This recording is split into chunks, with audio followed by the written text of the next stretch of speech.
especially together with the board of a company and the management of the company, this would be the third most important pillar for greater professionally managed and efficiently managed companies. And that is why we need to have these amendments brought in, because also from 2006 globally, you see an international awareness and also a body which now has come together of independent regulators, and it is a big forum. The International Forum of Independent Regulators is also now coming to say what are the guidance that globally we can give to each other, which are the best practices which can be adopted.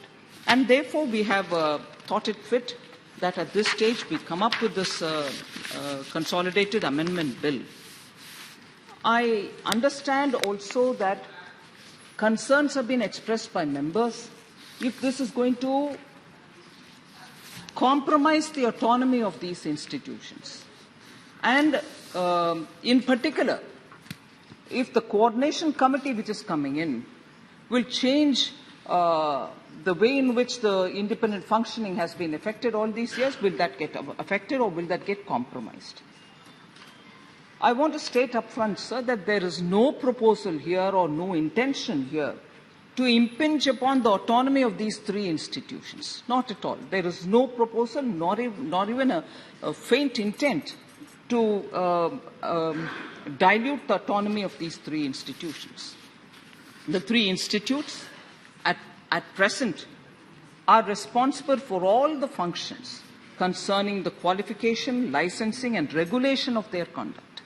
And they will continue to perform those functions. Let this be recorded. They will continue to perform those functions.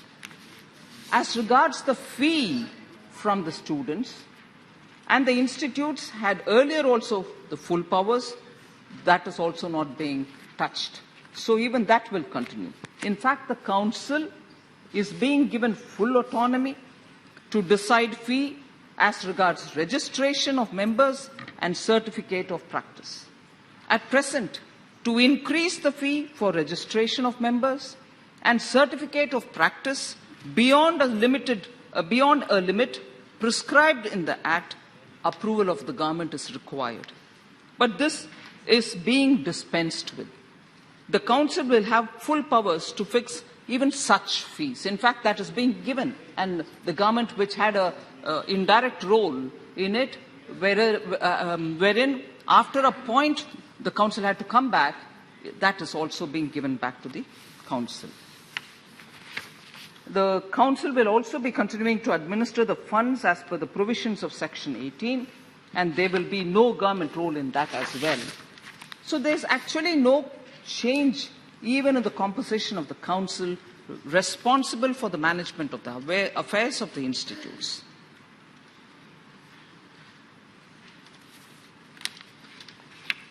What about disciplinary mechanism?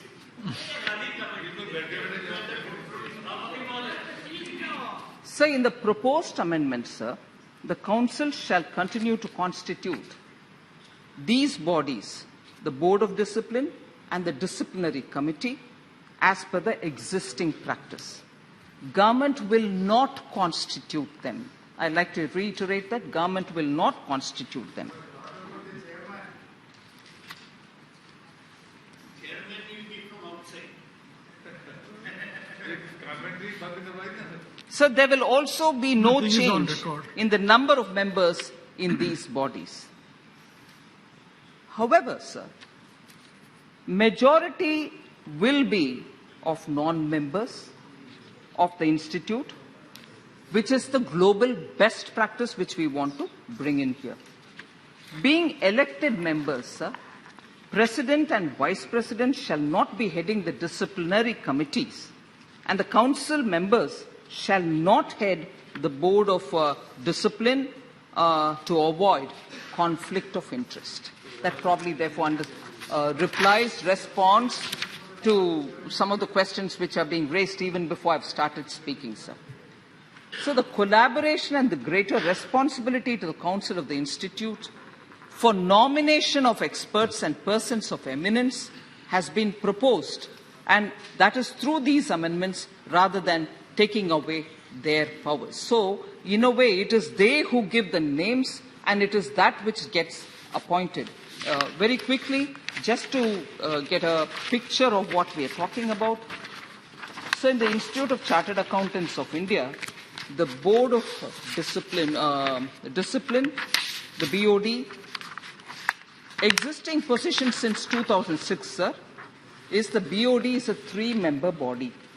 There is a presiding member officer who is a council member, 1 member who is nominated by the government, 1 member who is nominated by the council.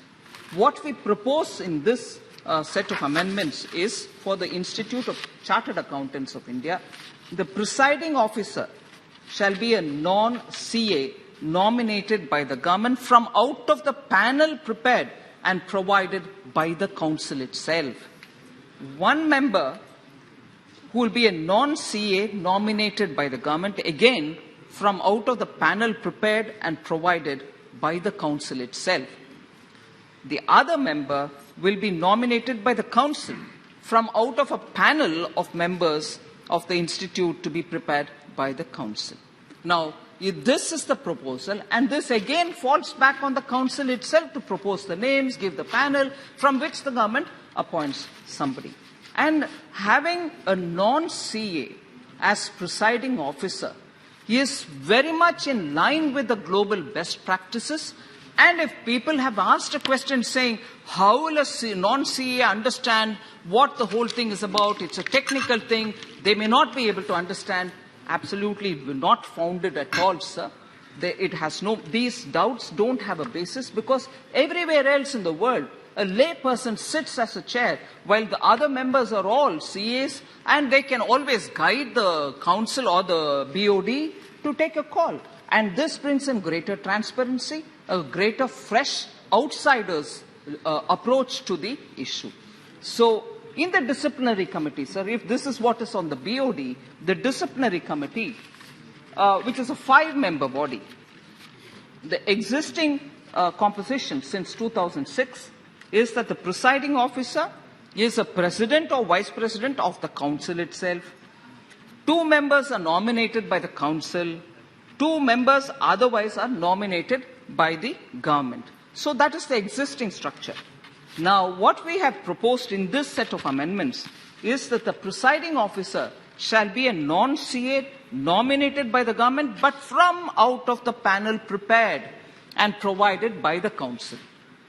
2 other members are non-CAs nominated by the government again from out of the panel which is prepared and provided by the council. Then 2 members are nominated by the council from out of the panel of members. The institute shall prepare this panel of names being prepared.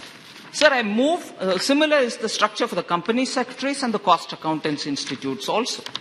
So I very quickly move to the related issue, Honorable Chair, when you from there asked, saying, won't it defeat the purpose of avoiding conflict of interest between the administrative and the disciplinary arm of the institute?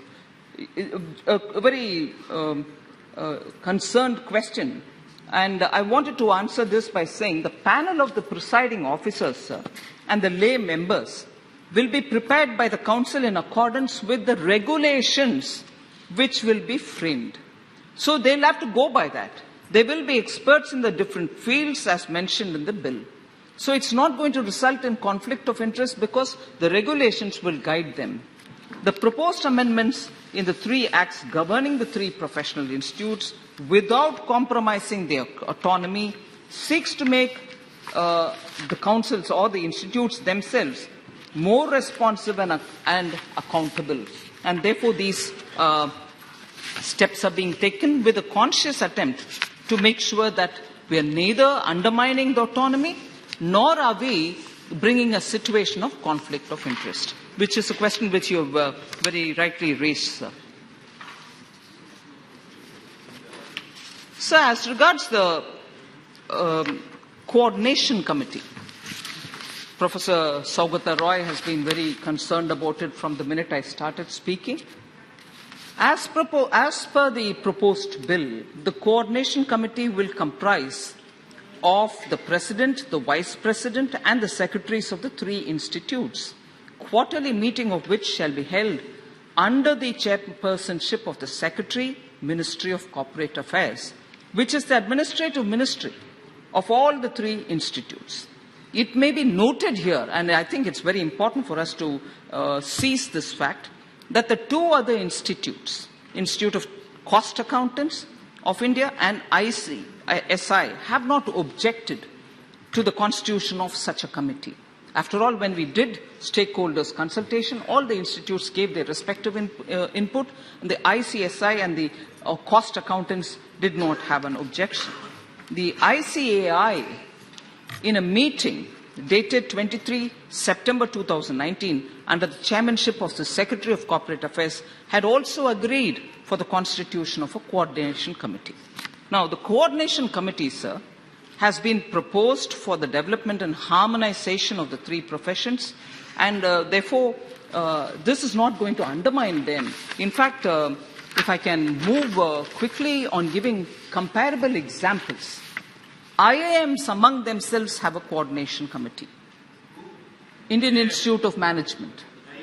IIMs have a committee among themselves, coordination committee. IT also has a coordination committee among themselves. And these have actually been very effective in having greater synergy among these institutes. And in fact, if I may highlight, and it might be time appropriate for me to highlight, that the IT's committee, the coordination committee, is headed by the minister himself.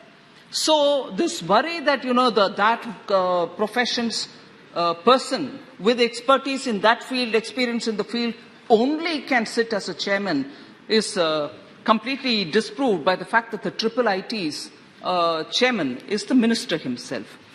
So similarly, the point that I would like to highlight here is in the year 2000, the ICSI, that is the Company Secretaries Institute, and the ICAI, Chartered Accountants Institute, and also the Institute of Cost Accountants, among themselves, formed a coordination committee through an MOU.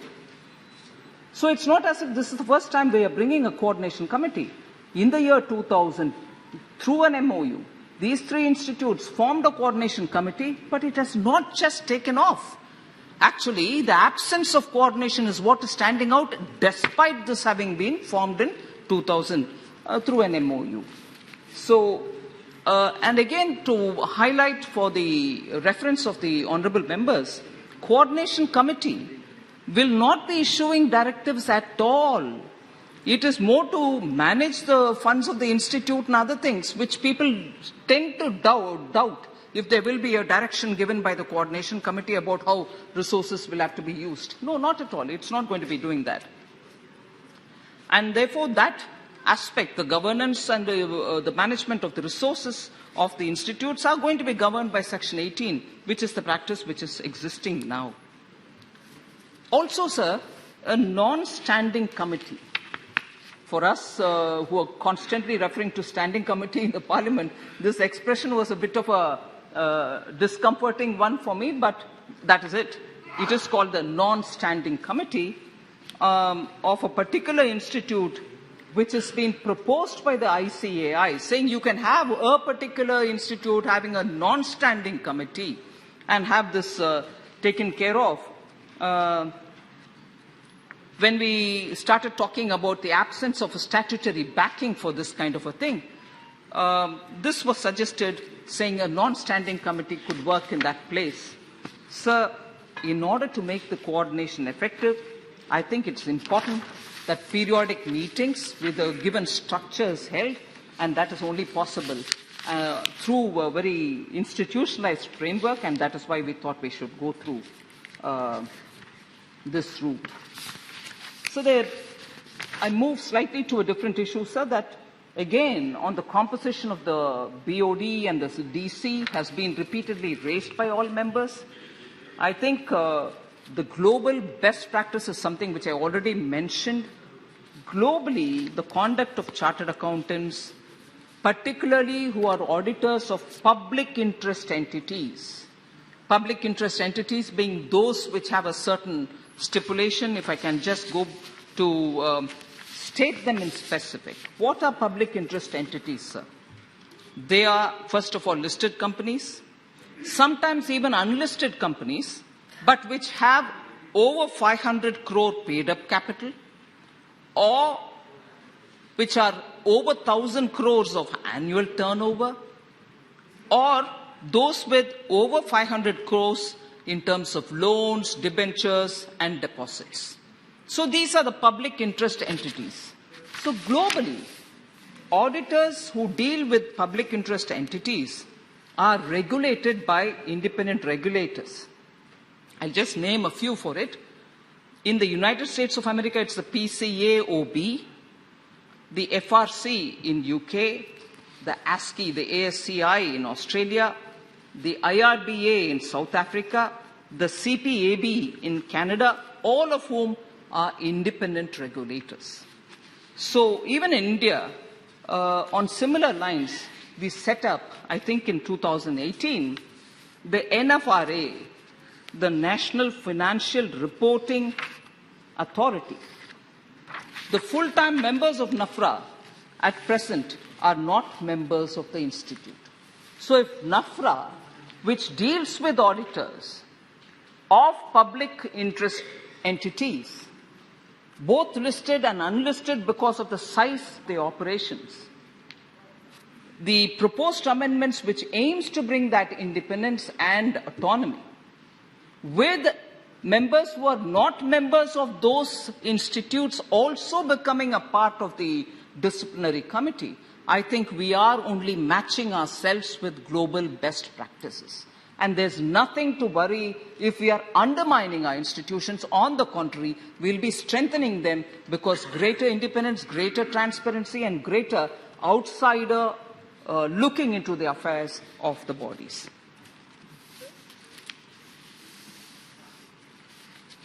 As I said earlier, sir, the International Forum of Independent Audit Regulators, which was a body which has come into existence in sometime 2006, have been suggesting these, and we are only aligning ourselves with the global best practice.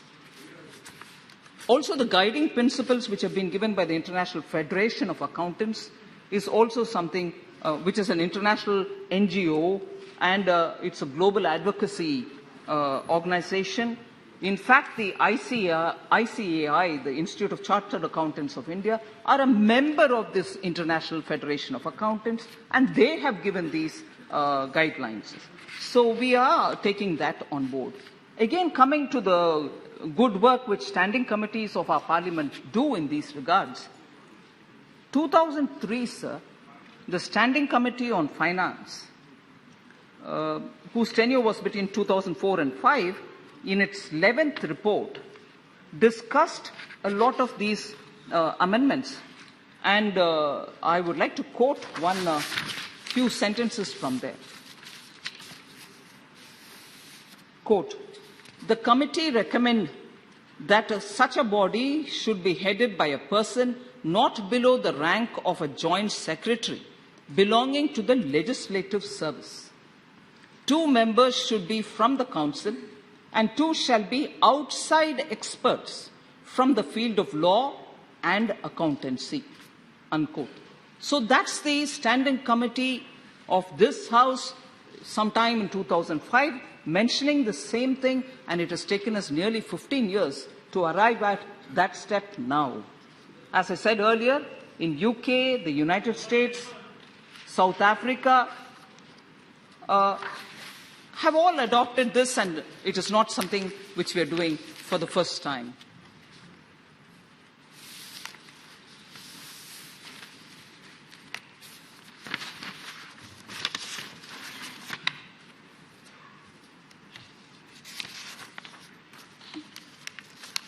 So there were questions raised about why a complaint pending completion of inquiry is being kept in public domain, which is also going to be enabled now. So this is a question which Honourable Member Bhartrihari Mehtabji raised, Adhirji raised.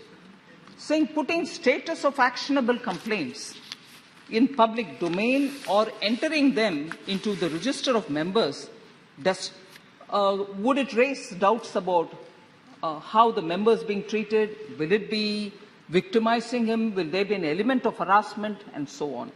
That's not the intent at all, sir, and does not intend to victimize the member.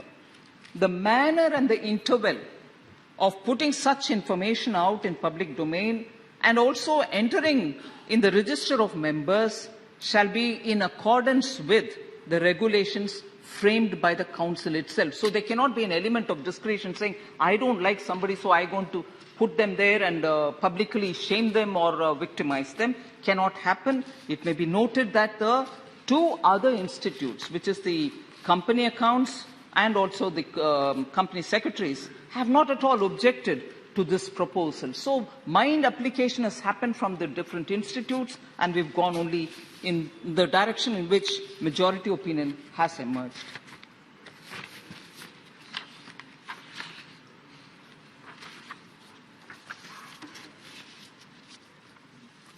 So the rationale for provision of audit by a panel of auditors maintained by CNAG was raised by Honourable Member Supriya Sule. She questioned as to why this should happen. Sir, at present, the ICAI, as per the provisions of the existing Chartered Accountants Act, the Council may appoint any auditor to audit its own annual account. And in this proposed amendment that we are bringing in now, we have provided that the Institute will appoint an auditor from a panel of auditors which is maintained by the constitutional authority, which is the CAG. So you can always pick up an auditor. Maybe that auditor is already in the list of CAG. That's fine. But now we are saying, turn it this way around. Please do pick it up from that panel of auditors which is listed by the CAG, which is a constitutional body, just gives a greater heft to the audit of the institutes. And therefore, it's, I think, a progressive step towards bringing greater transparency. And again, on this matter as well, the company secretaries institute, as a matter of practice, is getting audit done through a panel of auditors maintained by the CAG already. So if one of them is doing it, it might be a best practice the others also adopt.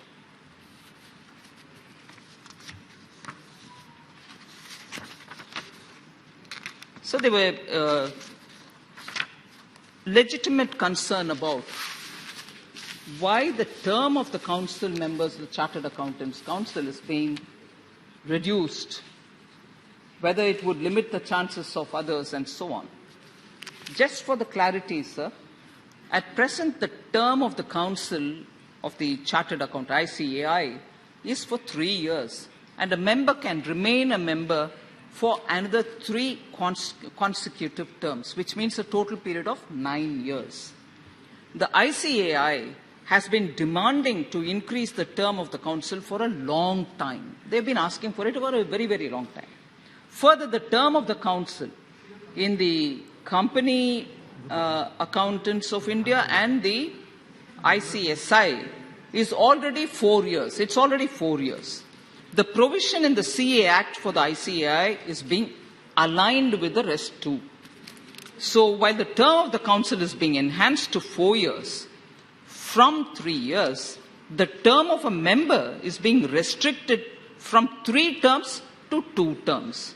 So in the place of 9 years, which he was otherwise entitled in the present dispensation, a member can remain in the council only for 8 consecutive years. So 2 terms, 4 plus 4, 8 years, substantial time for doing great service and reform.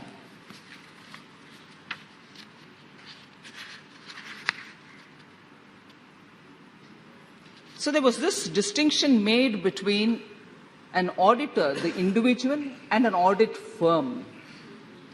Currently, sir, there is no provision for a separate register of firm and proceedings against the misconduct of firms in the 3 acts. Currently, in this consolidated amendment bill that we are placing before the House, this is now being brought in. So auditors could have been acted upon till now, and they can continue to be acted upon even now per the 3 individual acts. But firms could not be touched. Whereas what we are bringing in here is that provision which will give them the ability to be able to touch the firms as well, not just the audit, in case of gross omission and commission, which they may want to take up. So the last few inputs, the Quality Review Board. On that, questions were raised as to why they should recommend cases to the Disciplinary Directorate. I think it was Rahul Shevale ji who raised this question. I can't see him here. So ICAI, during consultations, wanted this provision. In course of review of quality audit reports, sometimes the QRB comes across irregularities in audit reports. Through this amendment, the QRB may refer such matters to Disciplinary Directorate to proceed against members of such auditors. So it is a provision which gives one more window for recommendation from the QRB for action to be taken. So I think it was member, I can't see whether he's here, Thomas Charikadan. Oh, yes, sorry. He had raised this question, sir, about bar councils and also these institutions now which are getting regulated. Is there a comparison of the disciplinary mechanism of the institutes like Bar Council, Council of Architecture, NMC, and so on? So, bar councils are not a monolith body. Since there are multiple state bar councils having disciplinary committees in each state, unlike the chartered accountants, cost accountants, and the CS institutes. So multiple bodies exist already in them, not here. Moreover, these three institutes are performing all the functions together, including students' registration, enrollment, conduct of examinations, registration of members, licensing and regulation of their conduct, unlike the legal profession where multiple colleges exist, they can recruit, enroll students, train them, put them on, and then they become the member of Bar Council. Whereas here, that function, inclusive of profession, inclusive of discipline, everything is done by this one monolith. That's the essential difference other than... of India is controlling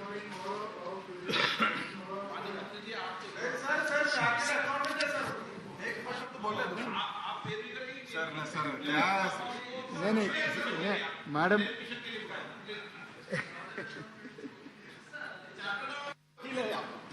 So the Council of Architecture, sir, the Council of Architecture, sir, is constituted by the central government, and the disciplinary committee to inquire into the misconduct of architects has two non-elected representatives in it as members and one elected member, unlike the Council of CA, the cost accountants, and so on. So it already has that provision. Further, sir, the NMC Act, as was discussed above, prescribes for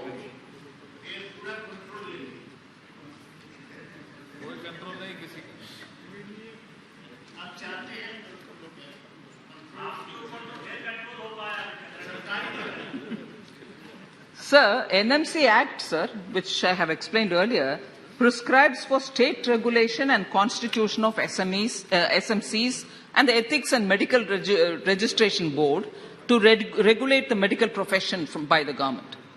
Whereas the CA, CWA, CS Act prescribes for statutory self-regulation. That's the point I said at the very beginning, sir.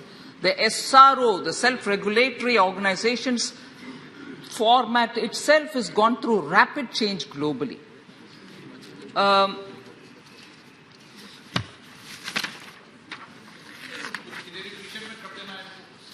Sir, sure. So, there's this very legitimate question that CA firms should be aspiring to be big. Global Big Four is there. Can India not have a equivalent of a global Big Four? Honorable Prime Minister himself has been, while discussing with the institutions, engaging with them, saying, is it not possible for India to aspire to have one in the Big Four? So the government has enabled institutes, sir, to enter into mutual recognition agreements and MOUs of institutes from various different countries through various cabinet-approved approvals. The amendments like registration of firms will allow the audit firm to grow. So we have enough facility and provisions which we have brought in, wherein the big global firms can also be matched up by Indian firms which can come into play.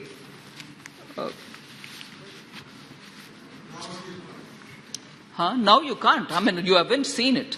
You, at least in the last 70 years, we have not even found one large such firm which can compete. हाँ बिल्कुल बिल्कुल बिल्कुल इसीलिए बिल्कुल आदिर जी आपको बधाई मैं दे रही हूँ नहीं नहीं अभी होगा ना ये अमेंडमेंट के द्वारा होगा बधाई दे रही हूँ आपको पूरे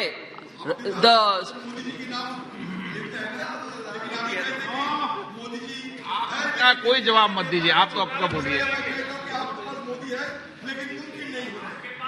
सर इस अमेंडमेंट के द्वारा और पिछले 7 साल में सरकार ईज ऑफ डूइंग बिजनेस के लिए जितने भी फैसिलिटेशन किया है और मुझे बहुत आनंद हो रही है सर कि विपक्ष के नेता इसका सारांश पूरे समझ गया और ये बोल रहे हैं कि मोदी जी है तो मुमकिन है बिल्कुल मुमकिन है सर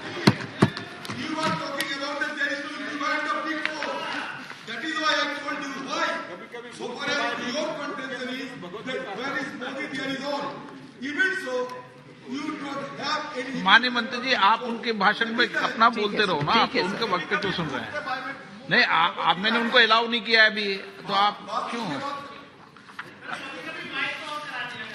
नहीं आपकी सलाह की आवश्यकता है क्या आदिर जी के आवाज के लिए माइक की जरूरत नहीं है sir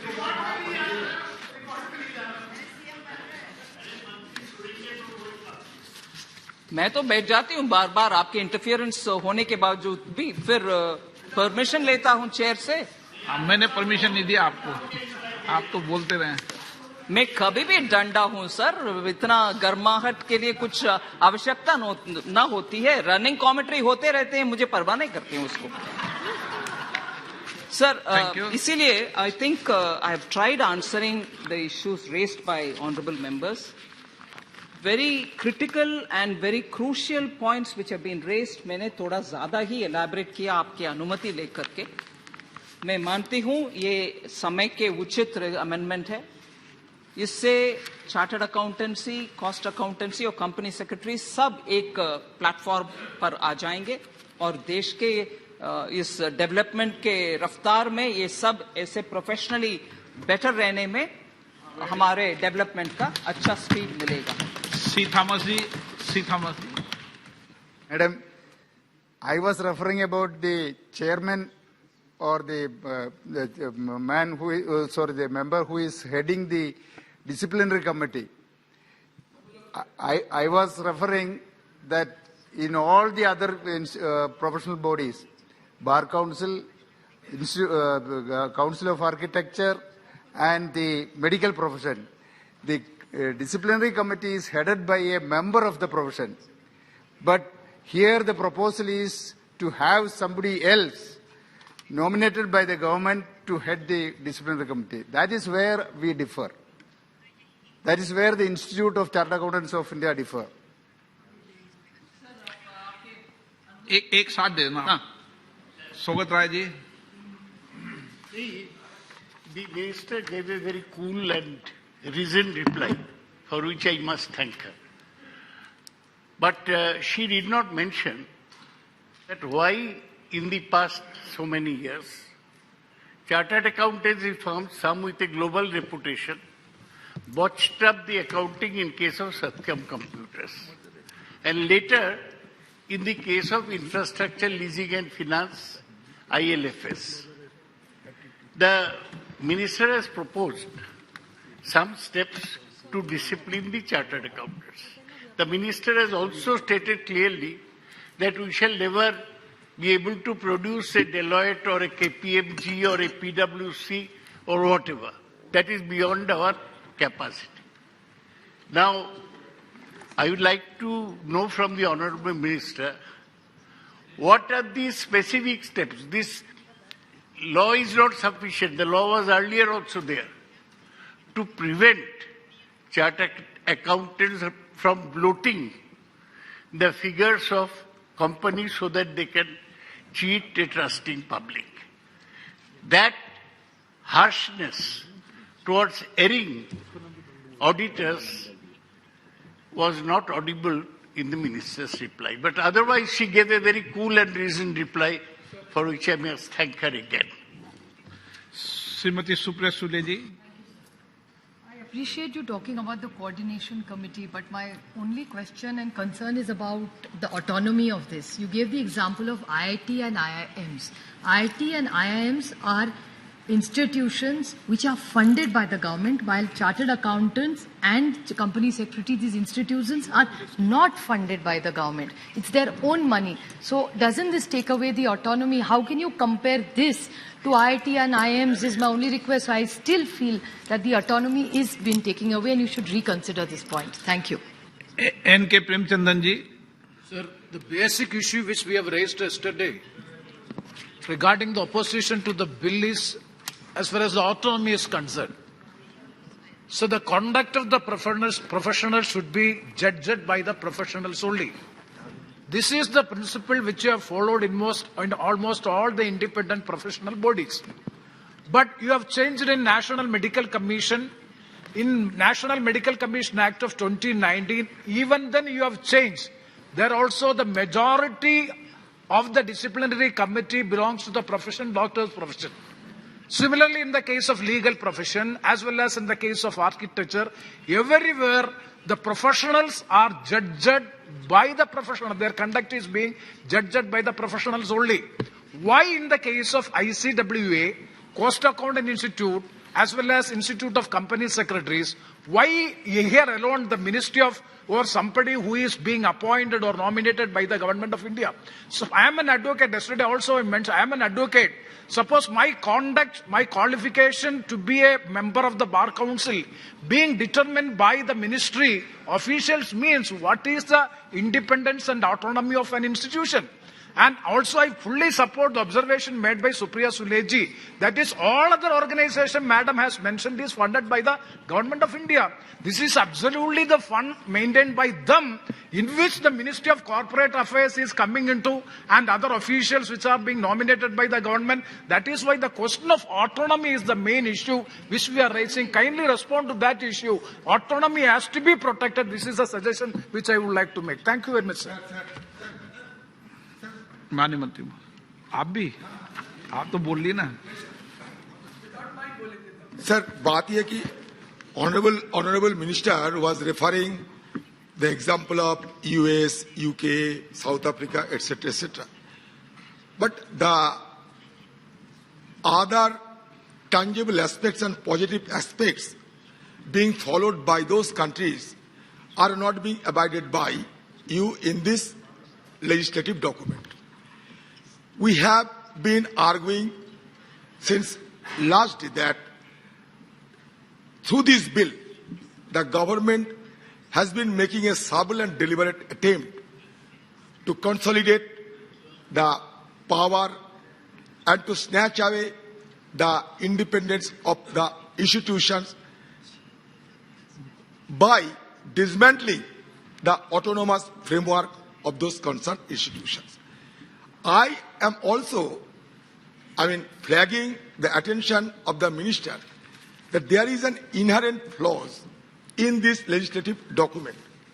The bill empowers the three councils to constitute multiple boards of discipline and disciplinary committees. However, the bill allows the central government to nominate the same person as presiding officer or members across different boards of discipline and disciplinary committees. This may be incompatible with the objectives of the speedy disposal of cases against members. Appointing the same set of people on multiple boards of discipline or disciplinary committees may prevent these entities from hearing cases of misconduct simultaneously. Thereby, it would lead delay in disposal of cases. Madam, at least you should pay heed to us. Madam, at least you should pay heed to us. At least you should have paid. Can I repeat all that you said? I did hear you. Don't worry. Nothing can distract me from Adhir Ranjan Chaudhary. माननीय मंत्री जी, okay माननीय मंत्री जी,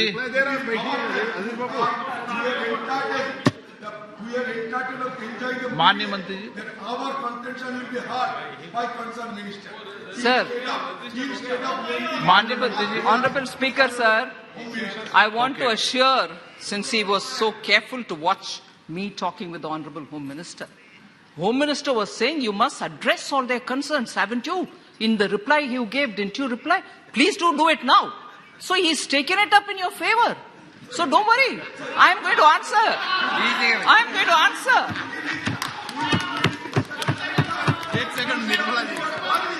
गृह मंत्री जी, माननीय अध्यक्ष जी, अधीर रंजन जी,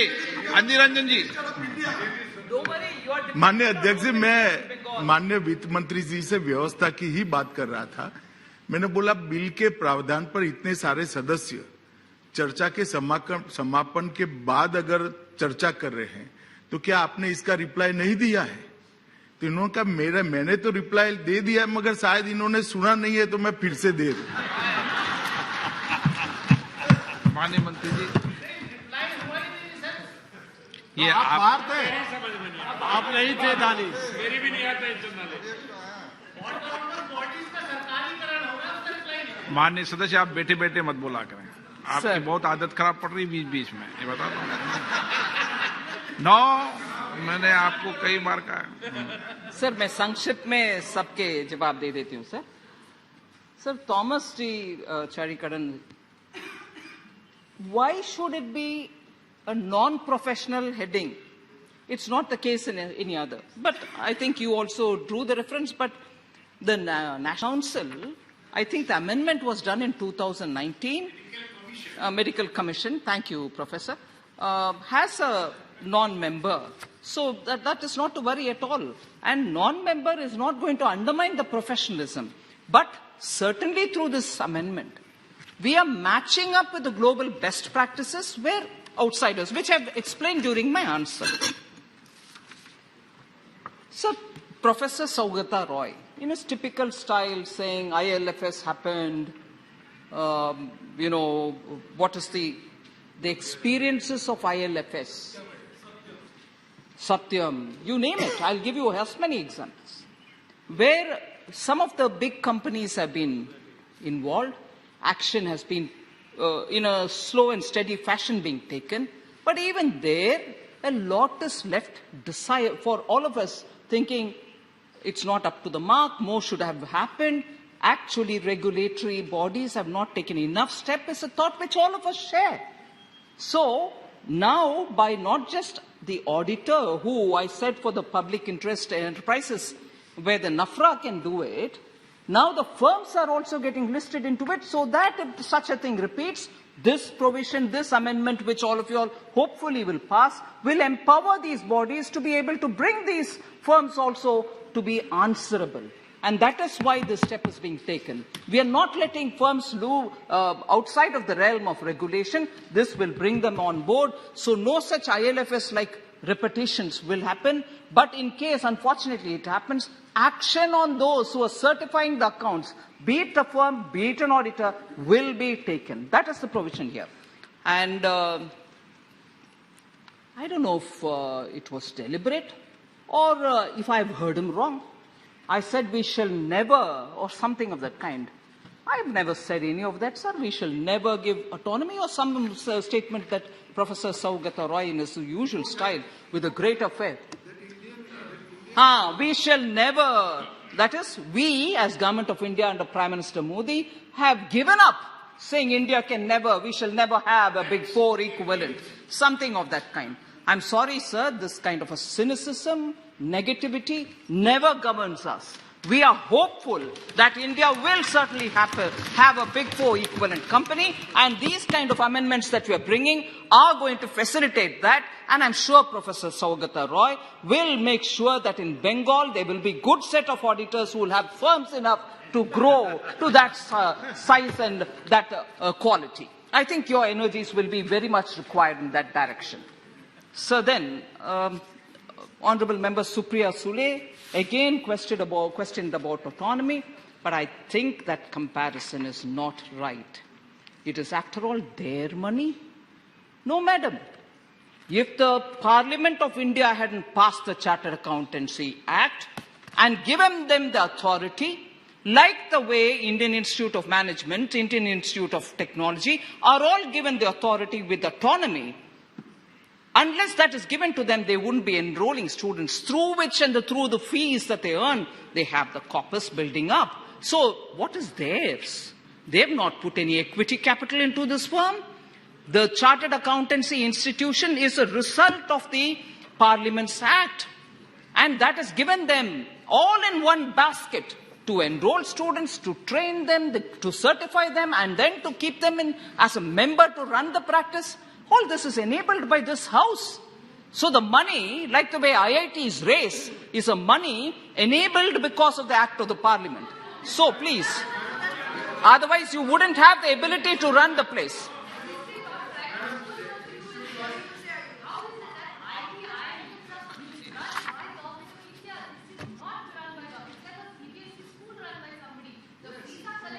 So, 1 minute. If you think, no, I'll come. No, if you want me to quieten down, I'll quieten down. But if you're raising a conflict and also an argument with 1 minute, Thomas G. If you're raising a point on which you think I am wrong, I want to ask them. So is it that the Institute of Chartered Accountants is a franchise which is given by the Parliament? Not at all. It's a sacred. All right, sir. But I still say, without the Parliament Act giving them the autonomy and the authority, what's wrong if more people come into the business? You have a problem with that? Of course it is that. So their money, they're running it. Why do you come into it? Is the question being asked. I want more such companies to come, more such companies to regulate, more such companies to train students, sir. What is the objection here? Sir, there is no control, sir. आप क्यों बैठ जाती हो? Okay, sorry, sir. Sir, even here, the anxiety is that the disciplinary committee and the board of discipline is getting outsiders come into it. I've already read out details of how we are not getting into fees, management of their resources, enrollments, or even the way in which the elections and the governing body is run. Government is not getting into that. So just where we want to get in, and that is for the discipline, and having given the example which Professor Saugata Roy raised, ILFS, you didn't have any number. Satyam, you didn't have any number of people being under self-regulation punished. So if that body is getting people from outside, so that there can be better, transparent accountability on possible misdeeds, why is there such an agitation? You should welcome it, actually. So, sir, that was I think after that it was Adir Ranjanji saying, N.K. Premchandranji, who also spoke about the autonomy, the conduct that the judgment is being made on the conduct of the members by outsiders. The body also has chartered accountants in it. Body also has cost accountants to it. And a layperson, 2 laypersons in it. Where is the conflict here, sir? It's not complete group of laypersons sitting and judging a technical body. Just the entry of 1 or 2 is so agitating. Why should it? So, the judgment is first of all a wrong word there. It's a question of deciding on the discipline. And in that, laypersons are also being brought in, who are professionals in their own areas of activity. And then the suspicion that it may lead to a regulatory capture because the Secretary of the government itself is sitting there of corporate affairs. Sir, we can always infer many things out of everything. Total autonomy was given for self-regulation. And we have honorable members themselves saying, after ILFS, no action. After Satyam, no action. After every big collapse, no action. So self-regulation, has it worked? It hasn't. Global best practices say it hasn't. And therefore, we need to have, I think the RBI is doing a good job there, sir. Don't worry. He's the regulator for the bank. Thank you. प्रश्न है कि विधेयक पर विचार किया back जाए. again, sir, they've come to their own pals for whom they gave loans. UPA's time loans were given to all these people, Choksis and Modis, who we are chasing and bringing back today. So Adir ji, back again, don't talk about it. I'll be tempted to talk about the damads and jijajis to whom you've given loans. So please don't tempt me to get back to that. Thank you, sir. प्रश्न है कि विधेयक पर विचार किया जाए. जो सदस्य इसके पक्ष में हाँ गए, जो सदस्य विरोध में ना गए, मेरे विचार में निर्णय हाँ वालों के पर विचार करने तो प्रस्ताव स्वीकृत हुआ. अब सभा विधेयक पर खंडवार विचार करेगी.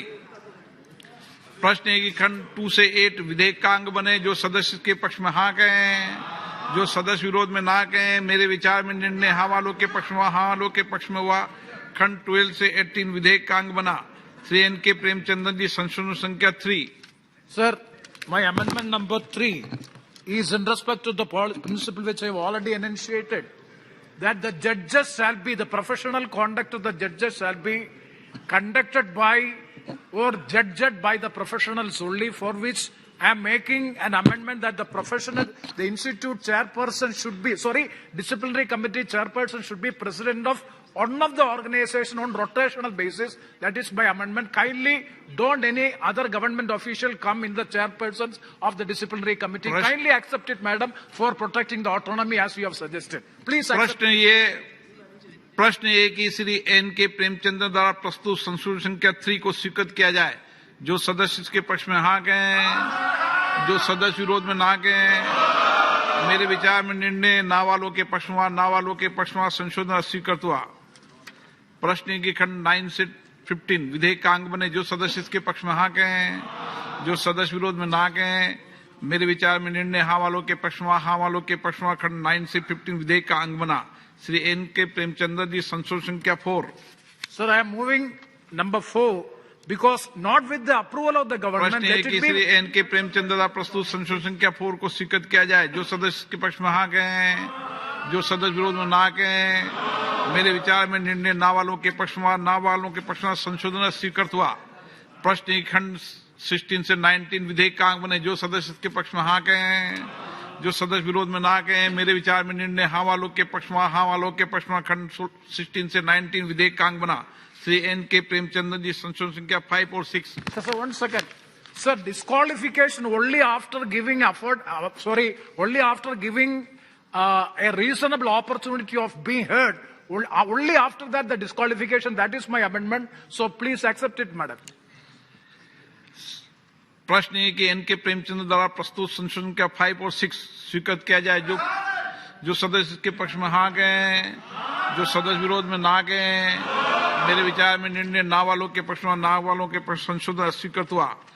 प्रश्न खंड 20 से 21 विधेयक का अंग बने. जो सदस्य के पक्ष में हाँ गए, 20 से 22 विधेयक का अंग बने. जो सदस्य के पक्ष में हाँ गए, जो सदस्य विरोध में ना गए, मेरे विचार में निर्णय हाँ वालों के पक्ष में, हाँ वालों के पक्ष में. खंड 20 से 22 विधेयक का अंग बना. श्री N.K. प्रेमचंद्र जी, संशोधन 7 से 11. Sir, moving reasonable opportunity to be given before taking an प्रश्न action. है कि N.K. प्रेमचंद्र द्वारा प्रस्तुत संशोधन संख्या 7 से 11 स्वीकृत किया जाए. जो सदस्य के पक्ष में हाँ गए, जो सदस्य विरोध में ना गए, मेरे विचार में निर्णय ना वालों के पक्ष में, ना वालों के पक्ष में संशोधन अस्वीकृत हुए. प्रश्न ये कि खंड 23 से 28 विधेयक का अंग बने. जो सदस्य के पक्ष में हाँ गए, जो सदस्य विरोध में ना गए, मेरे विचार में निर्णय हाँ वालों के पक्ष में, हाँ वालों के पक्ष में. खंड 23 से 28 विधेयक का अंग बना. N.K. प्रेमचंद्रन जी, संशोधन संख्या 12 और 13. Sir, I am not moving the amendments. प्रश्न है कि खंड 29 से 106 विधेयक का अंग बने। जो सदस्य के पक्ष में हाँ कहें, जो सदस्य विरोध में ना कहें। मेरे विचार में निर्णय हाँ वालों के पक्ष में, हाँ वालों के पक्ष में खंड 29 से 106 विधेयक का अंग बना। माननीय मंत्री जी, संशोधन संख्या 2। Sir, clause 1 of the bill for consideration is what? No, clause 2. Serial Only number 2. two. So serial number 1 and enacting formula of the bill is also to be amended because of the year. Amendment number 2. Number 2. Clause, I move the amendments. Yes. प्रश्न है कि मंत्री जी द्वारा प्रस्तुत संशोधन के 2 को स्वीकृत किया जाए। जो सदस्य इसके पक्ष में हाँ कहें, जो सदस्य विरोध में ना कहें। मेरे विचार में निर्णय हाँ वालों के पक्ष में, हाँ वालों के पक्ष में संशोधन स्वीकृत हुआ। प्रश्न है कि खंड 1 यथा संशोधित विधेयक का अंग बने। जो सदस्य इसके पक्ष में हाँ कहें, विचार में निर्णय हाँ वालों के पक्ष में, हाँ वालों के पक्ष में खंड 1 यथा संशोधित विधेयक का अंग बना। माननीय मंत्री जी, संशोधन संख्या 1 प्रस्तुत करें। So I move the amendments. प्रश्न है कि मंत्री द्वारा प्रस्तुत संशोधन संख्या 1 को स्वीकृत किया जाए। जो सदस्य के पक्ष में हाँ कहें, जो सदस्य विरोध में ना कहें। मेरे विचार में निर्णय हाँ वालों के पक्ष में स्वीकृत हुआ। प्रश्न है कि अधिनियम सूत्र यथा संशोधित विधेयक का अंग बने। जो सदस्य इसके पक्ष में हाँ कहें, जो सदस्य इसके विरोध में ना कहें। मेरे विचार में निर्णय हाँ वालों के पक्ष में, हाँ वालों के पक्ष में अधिनियम सूत्र यथा संशोधित विधेयक का अंग बना। प्रश्न है कि विधेयक का पूरा नाम विधेयक का अंग बने। जो सदस्य इसके पक्ष में हाँ कहें, जो सदस्य विरोध में ना कहें। मेरे विचार में निर्णय हाँ वालों के पक्ष में, हाँ वालों के पक्ष में विधेयक का पूरा नाम विधेयक का अंग बना।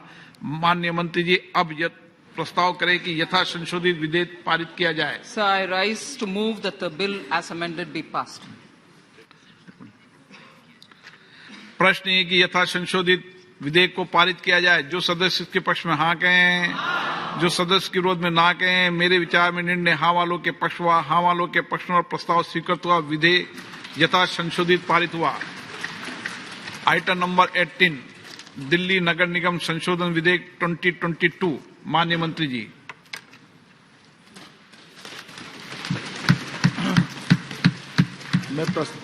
मैं प्रस्ताव करता हूं कि दिल्ली नगर निगम अधिनियम 1957 का और संशोधन करने वाले विधेयक पर विचार किया जाए। माननीय अध्यक्ष जी, आज एक बहुत महत्वपूर्ण विधेयक लेकर इस सम्मानीय सदन के सामने मैं उपस्थित हुआ हूं। दिल्ली नगर निगम पूरे राजधानी क्षेत्र का 95% हिस्से का सिविक सेवाओं का जिम्मेदारी उठाता है। लगभग 1,20,000 कर्मचारी तीनों निगमों के इकट्ठा होकर इसके तहत काम करते हैं। राजधानी क्षेत्र के होने के कारण राष्ट्रपति भवन भी यहाँ है, संसद भी यहाँ है, प्रधानमंत्री निवास भी यहाँ है, सारे केंद्रीय सचिवालय भी यहाँ है, ढेर सारे राजदूतालय भी यहाँ है और महत्वपूर्ण मीटिंगों का स्थान, अंतर्राष्ट्रीय मीटिंगों का स्थान भी स्वाभाविक रूप से राजनीति बनती है। दुनिया भर के राष्ट्राध्यक्ष जब यहाँ आते हैं तो राजधानी का उनका मुलाकात बहुत स्वाभाविक होता है। उसको दृष्टिगत रखते हुए इस सिविक सेवाओं की जिम्मेदारी का निर्वहन दिल्ली के तीनों कॉरपोरेशन ढंग से उठा पाए, वो बहुत जरूरी है। पहले यहां पर एक ही नगर निगम हुआ करता था, उसका विभाजन कर 3 नगर निगम बनाए गए। माननीय अध्यक्ष जी, थोड़ा पीछे में सदन को ले जाना चाहूंगा। 1883 से पंजाब डिस्ट्रिक्ट बोर्ड एक्ट के तहत दिल्ली नगर निगम चल रहा था।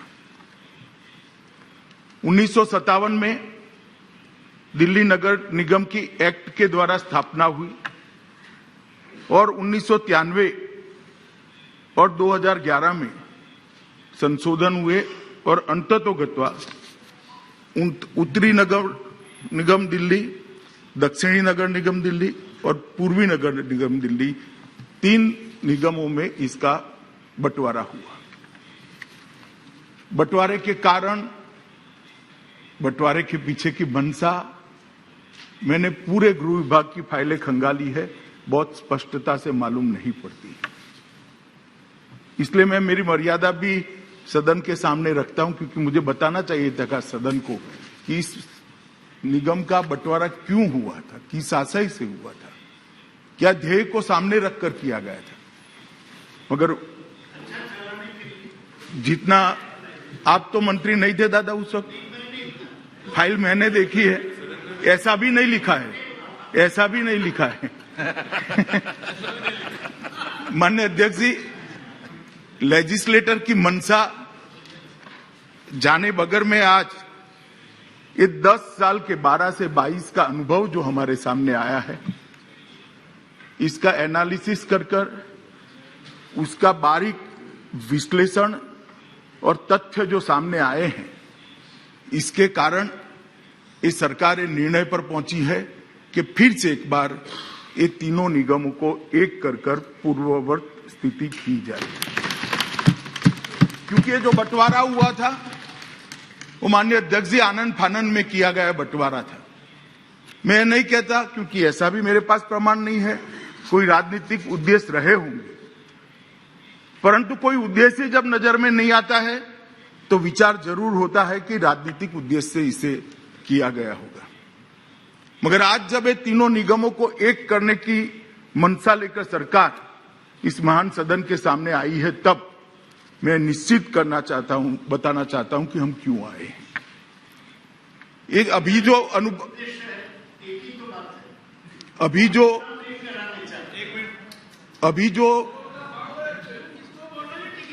जो तीनों निगमों के 10 साल चलने के बाद चीजें सामने आई हैं, वो ये है कि तीनों निगमों के बीच में नीतियों के बारे में एकरूपता नहीं है। एक ही शहर के 3 हिस्सों में अलग अलग नीतियों से निगम चलते हैं, क्योंकि नीतियों की चलाने की, निर्धारित करने की शक्ति हर एक निगम में निहित है। हर निगम के बोर्ड को अधिकार है कि वो अपने चलाने की नीतियों को तय करे। कार्मिकों की सेवा की शर्तों में और स्थितियों में भी एक रूपता नहीं रही है। ये एनोमली के कारण ढेर सारा असंतोष कार्मिकों के बीच में भी नजर में आया है, और संसाधनों और दायित्वों का जब निगमों को बांटा गया तब बहुत सोच समझकर इसका बंटवारा नहीं किया गया। 3 निगम में से एक निगम तो हमेशा सरप्लस रहेगा उनकी इनकम की दृष्टि से, और बाकी 2 निगमों की लायबिलिटी ज्यादा होगी मगर इनकम कम होगी। तो निगमों को बांटते वक्त भी संसाधन की प्राप्ति और संसाधन के खर्च के बीच के संतुलन की व्यवस्था उस वक्त देखी नहीं गई है। इसके कारण ढेर सारी ऐसी परिस्थितियां खड़ी होती है कि जो लोग चुनकर आते हैं उनको निगम चलाने में बड़ी तकलीफ होती है। और मैं निश्चित रूप से कहना चाहता हूं, जिम्मेदारी के साथ भी कहना चाहता हूं, क्योंकि मुझे मालूम है विपक्ष के मेरे मित्र इस पर सवाल भी उठाएंगे, मुझे पूछेंगे भी, बाद में मुझे जवाब भी देना है, मगर निश्चित रूप से जिम्मेदारी के साथ कहना चाहता हूं कि दिल्ली सरकार यहां पर स्टेप मदर एटीट्यूड के साथ ये नगर निगमों के साथ व्यवहार कर रही है। एक सौतेली मां जैसा व्यवहार हो रहा है, और इसके कारण ये सारे नगर निगम अपनी ड्यूटियों का, अपने दायित्वों का निर्वहन करने के लिए अपने आप को पर्याप्त संसाधनों से लैस नहीं पा रहे। इसलिए ये जो बिल लेकर मैं आया हूं उसमें इतने उद्देश्य ये बिल के द्वारा मैं सदन के सामने रखना चाहता हूं। जो 3 नगर निगम है इसको एक कर फिर से एक बार दिल्ली नगर निगम एक बनाया जाए।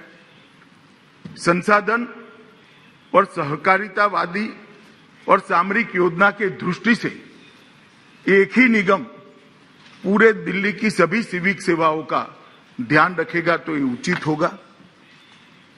नगर निगम की सेवाओं को और दक्षता के साथ चलाया जाए और पारदर्शिता के साथ चलाया जाए, इस प्रकार के इसके लिए भी कुछ अमेंडमेंट्स इस बिल के अंदर है। दिल्ली के पार्षदों की संख्या को भी 272 से कम कर ज्यादा से ज्यादा 250 तक सीमित करने का भी इसमें प्रस्ताव है। और नागरिक सेवाओं को कहीं भी और कभी भी, मैं फिर से रिपीट करना चाहूंगा, कहीं भी और कभी भी इस सिद्धांत के आधार पर व्यवस्थित किया जाए।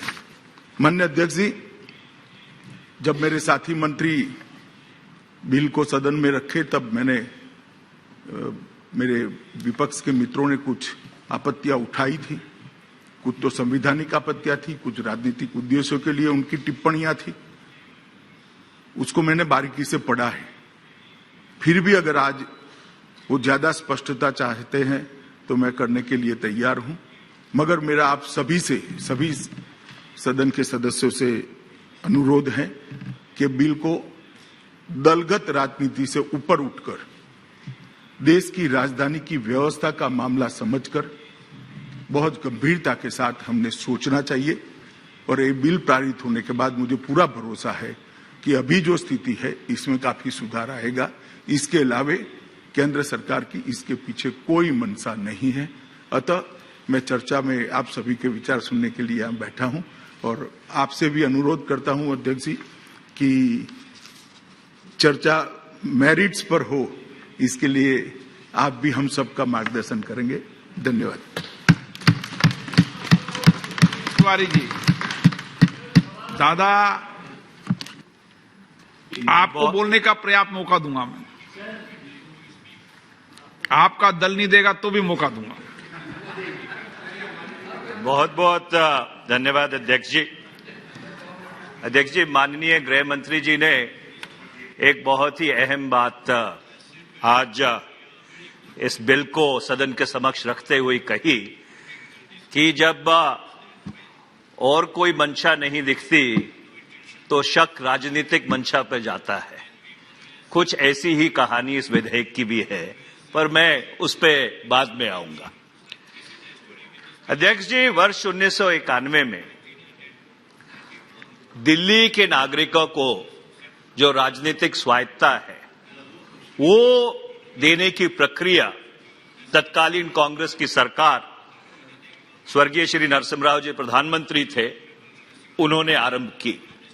1997 से लेकर 1991 तक दिल्ली में एक मेट्रोपॉलिटन काउंसिल हुआ करती थी, पर जो केंद्र का नियंत्रण था दिल्ली के ऊपर, वो नियंत्रण पूरी तरह से संकीर्ण रहता था और काफी देर से ये मांग उठती आ रही थी कि दिल्ली को राजनीतिक स्वायत्ता देने की जरूरत है।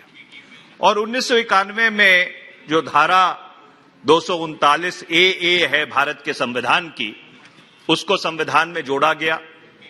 जो national capital territory of Delhi का कानून है उसको पारित किया गया और दिल्ली में एक विधानसभा बनी और दिल्ली में जो लोगों की आशाएं और आकांक्षाएं थी उसको पूरा करने की ओर एक कदम बढ़ाया गया। अध्यक्ष जी, पिछली वर्ष वो जो नेशनल कैपिटल टेरिटरी का कानून था उसको संशोधित कर केंद्र सरकार ने एक बार दोबारा ये कोशिश की कि जो दिल्ली को नियंत्रण करने की शक्ति है, जो क्षमता है, वो केंद्र सरकार अपने पास वापस ले ले। और आज ये जो दिल्ली एमसीडी को एक बार दोबारा विलय करने का विधेयक इस सदन के समक्ष रखा गया है, ये उसी प्रक्रिया में एक और कदम है। और मैं इसके तय में और जो बिल के मेरिट्स हैं, जब उसके ऊपर अपना वक्तव्य रखूंगा तो और विस्तार से इसके ऊपर बात करने की कोशिश करूंगा।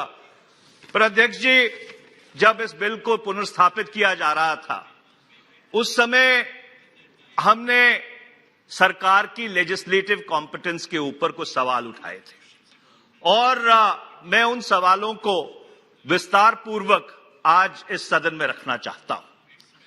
सरकार की तरफ से यह दलील है कि जो धारा 239 ए है भारत के संविधान का, कि उसका जो खंड सी है, उसका जो दूसरा प्रोवाइजो है, उस दूसरे प्रोवाइजो के तहत सरकार के पास ये लेजिस्लेटिव कॉम्पिटेंस है कि इस विधेयक को इस सदन में लेके आ सकती है। मैं इस सदन के समक्ष वो 239 ए का जो सेकंड प्रोवाइजो है उसको रखना चाहता हूं। Provided further that nothing in this subclause shall prevent Parliament from enacting at any time any law with respect to the same matter, including a law adding to, amending, varying or repealing the law so made by the Legislative Assembly. तो अगर इसके शब्दावली को संज्ञान में लिया जाए तो जो सरकार कह रही है वो बात सही है, पर अगर आप पूरी जो धारा 239 ए है उसको अगर आपके संज्ञान में ले तो उसकी मंशा ये नहीं है। इस प्रोवाइजो को इस धारा में डालने का सिर्फ एक ही मकसद था और वो मकसद ये था कि अगर जो दिल्ली की विधानसभा है या दिल्ली की सरकार है कुछ ऐसा अटपटा कानून बना देती है जिससे कि जो राष्ट्रीय राजधानी है उसकी व्यवस्था में कोई बहुत ही गंभीर विघ्न पड़ता है, तो इस सदन को अख्तियार दिया गया था कि इस प्रोवाइजो का इस्तेमाल करके वो जो एक इमरजेंसी परिस्थिति है उस इमरजेंसी परिस्थिति को सुधारा जाए। इस प्रोवाइजो का कि कभी ये मंशा नहीं थी कि इस तरह से जिस चीज के ऊपर दिल्ली की विधानसभा का अख्तियार है उसके ऊपर यह सदन कानून बनाए।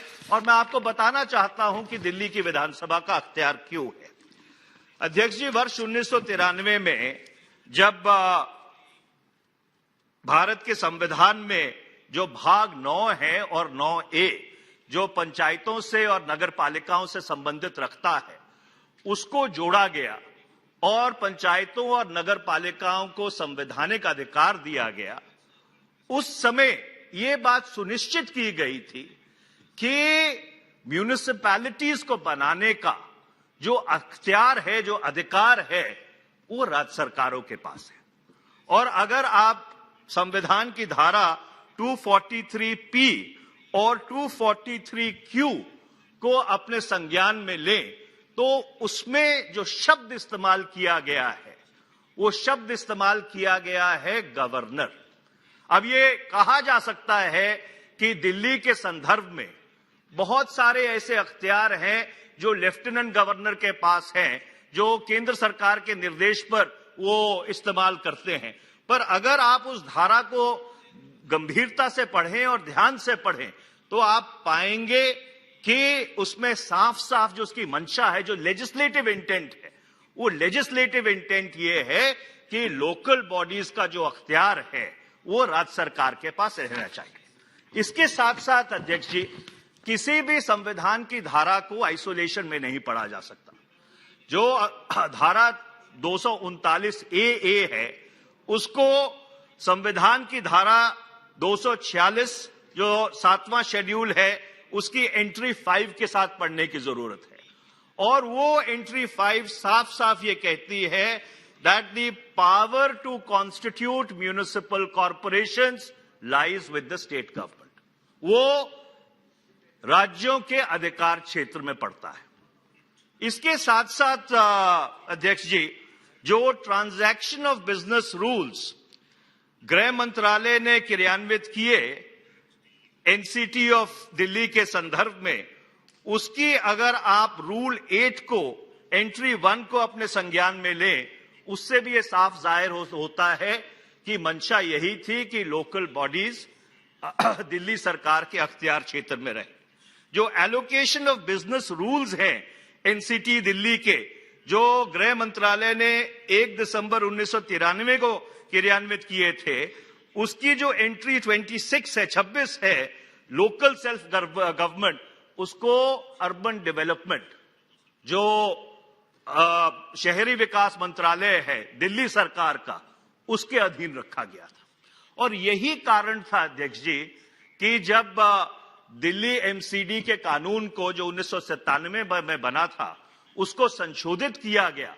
उसको 2011 में इस सदन ने संशोधित नहीं किया, पर दिल्ली की विधानसभा ने संशोधित किया था। और इसीलिए मैं बहुत ही अदब और सत्कार के साथ यह बात कहना चाहता हूं कि अगर किसी सदन को लेजिस्लेटिव कॉम्पिटेंस है इस कानून को संशोधित करने की, वो दिल्ली विधानसभा को है और ना कि भारत की संसद को। ये मैं जो आपत्ति है अपनी इस विधेयक के संदर्भ में बहुत साफ तौर पे दर्ज कराना चाहता हूं। अब मैं इसके मेरिट्स पे आता हूं। ये कहा गया statement of objects and reasons में, और गृह मंत्री जी ने भी इस बात का उल्लेख किया कि ये जो तीनों कॉरपोरेशंस बनी थी, इनमें रिसोर्स गैप बहुत ज्यादा है। जो दक्षिणी दिल्ली की कॉरपोरेशन है, क्योंकि आमतौर पे वो एफ्लुएंट एरिया माना जाता है, शायद उसके पास रिसोर्सेज ज्यादा थे। जो बाकी दो कॉरपोरेशंस है, पूर्वी दिल्ली की कॉरपोरेशन है और उत्तरी दिल्ली की कॉरपोरेशन है, उसके पास रिसोर्सेज कम थे।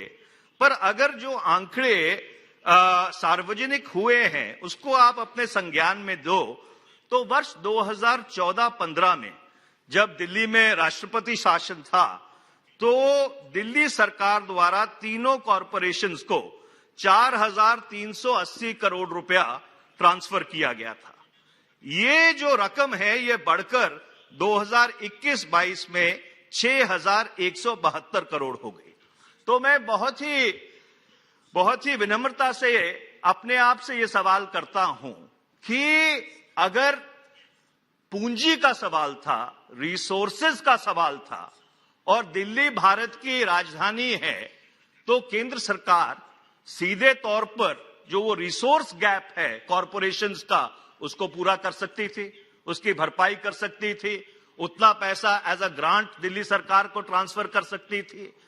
इसमें ये तीनों कॉरपोरेशंस को विलय करने की क्या जरूरत पड़ गई, ये मुझे समझ नहीं आया। अगर जो रिसोर्स कंस्ट्रेंट है, सिर्फ हम उस रिसोर्स कंस्ट्रेंट को एड्रेस करने की कोशिश कर रहे थे। दूसरा अध्यक्ष जी, अगर आप ये जो विधेयक है इसका क्लॉज 5C6 को अपने संज्ञान में ले, जो सेक्शन 3 को संशोधित करता है, उसमें कोई क्लैरिटी नहीं है कि कौन से डिलिमिटेशन के बाद, कौन सी रायशुमारी के बाद ये जो नई कॉरपोरेशन है ये गठित की जाएगी। क्योंकि उसमें लिखा हुआ है कि आफ्टर द डिलिमिटेशन। जहां तक मेरी जानकारी है, जो 2021 की डिलिमिटेशन थी उसको स्थगित कर दिया गया है कोविड-19 की वजह से। अभी तक कोई इसमें क्लैरिटी नहीं है कि 2021 की डिलिमिटेशन कब होगी, इस वर्ष होगी, अगले वर्ष होगी, या सरकार इन कॉन्स्टिट्यूएंसीज को बनाने के लिए, दिल्ली की नई कॉरपोरेशन को बनाने के लिए 2011 की जो डिलिमिटेशन है उसका इस्तेमाल करेगी। तो इसमें एब्सोल्युटली कोई इसमें क्लैरिटी नहीं है। तो मैं गृह मंत्री जी से यह स्पष्टीकरण चाहता हूं कि ये जो डिलिमिटेशन का जिक्र किया गया है, ये कौन से आंकड़े आप इस्तेमाल करेंगे, और अगर जो 2021 की डिलिमिटेशन है वो 2023 तक पूरी नहीं हुई, तो क्या दिल्ली में अगले 2 साल म्युनिसिपल कॉरपोरेशन का गठन नहीं होगा? इसके ऊपर स्पष्टीकरण जरूरी है। इसके अलावा ये जो क्लॉज 13 है इस विधेयक का, जो सेक्शन 514A को इसमें डालता है, उसमें लिखा गया है कि केंद्र सरकार एक स्पेशल ऑफिसर लगा सकती है जब तक नई कॉरपोरेशन का गठन नहीं होता। तो इससे ऐसा प्रभावित होता है कि जिस तरह से पिछले वर्ष एनसीटी दिल्ली के कानून को संशोधित करके सारे अख्तियार लेफ्टिनेंट गवर्नर को दिए गए हैं, उसी तरह से इस एमसीडी के कानून को संशोधित करके, और जब तक डिलिमिटेशन नहीं होती 1 साल 2 साल, इस स्पेशल ऑफिसर के माध्यम से केंद्र सरकार दिल्ली की म्यूनिसिपैलिटी को चलाना चाहती है। मैं बहुत ही अदब और सत्कार के साथ पूछना चाहता हूं कि क्या ऐसी व्यवस्था लोकतांत्रिक प्रणाली में सही है कि केंद्र सरकार सीधे तौर पे, चाहे राष्ट्रीय राजधानी हो या कोई देश का और केंद्र शासित प्रदेश हो, कि जो म्यूनिसिपैलिटीज हैं उनको सीधे तौर पर चलाने की कोशिश करे? और क्या ये जो पार्ट 9 और 9A है भारत के संविधान का, उसकी अवमानना नहीं है? जब ये इस विधेयक के ऊपर चर्चा हो रही थी तो ये उम्मीद किया जा रहा था कि बहुत ही बुनियादी कुछ बदलाव दिल्ली के सिविक गवर्नेंस स्ट्रक्चर में ये कानून लेके आएगा, ये विधेयक लेके आया था।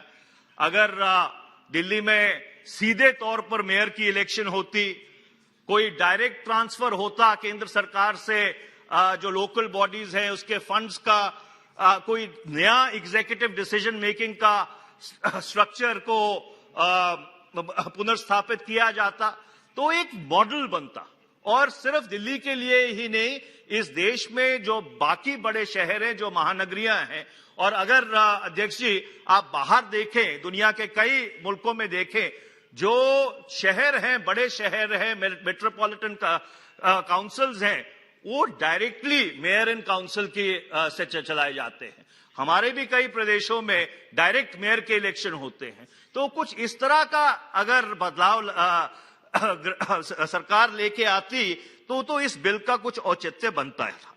आखिरी में अध्यक्ष जी मैं एक बात कहना चाहूंगा, और मैं किसी पे दोषारोपण नहीं कर रहा, कोई टोका टाकी नहीं कर रहा, पर एक आम जो चर्चा है और जो चीजें सार्वजनिक हुई हैं कि 9 मार्च 2022 को जो दिल्ली की राज्य चुनाव आयोग था, उसने एक प्रेस वार्ता बुलाई थी कि भाई जो तारीखें हैं अगले चुनाव की, म्यूनिसिपैलिटी के चुनाव की, उसको मुकर्रर करने के लिए आखिरी मोमेंट पर शायद उनको कोई खत लिखा गया गृह मंत्रालय द्वारा कि हम ये तीनों कॉरपोरेशंस का विलय कर रहे हैं, आप इसको स्थगित कर दीजिए।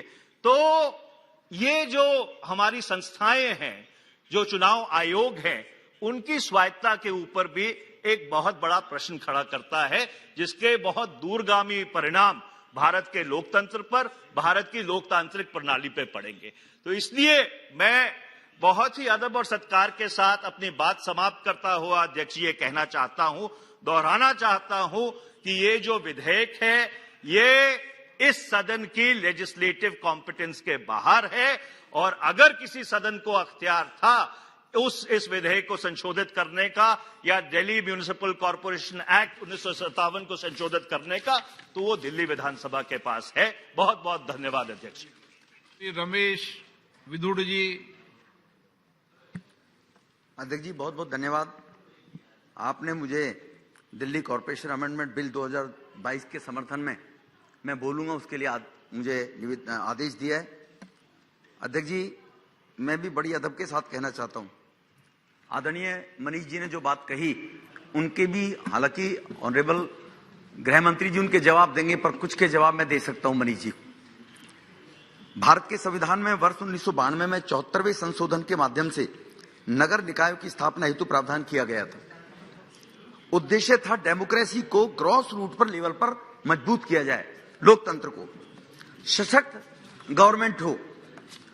परंतु ये किसी ने भी कल्पना नहीं की होगी कि एक खानदान, एक परिवार, एक पार्टी केवल अपने दल का सत्ता भोगने के लिए वो इस प्रकार के निकायों को कमजोर करे। माननीय गृह मंत्री जी ने कहा था कि मैंने फाइल नहीं पढ़ी, मेरे पास कोई ऐसे तथ्य नहीं है, मैं क्या कहूं। लेकिन मैं अध्यक्ष जी एमएलए था दिल्ली में सिटिंग, जब ये कुकर्म कांग्रेस के द्वारा किया गया था। कांग्रेस में एक परिवार की स्तुति करने वाले लोग हैं। तत्कालीन मुख्यमंत्री एक परिवार की स्तुति करती थी।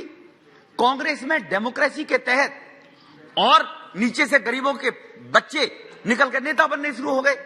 कॉर्पोरेशन एक थी, एक कॉर्पोरेशन में आधिपत्य उनका हो गया, तो 10 जनपद के एजेंट उनकी ताकत कम होने लगी।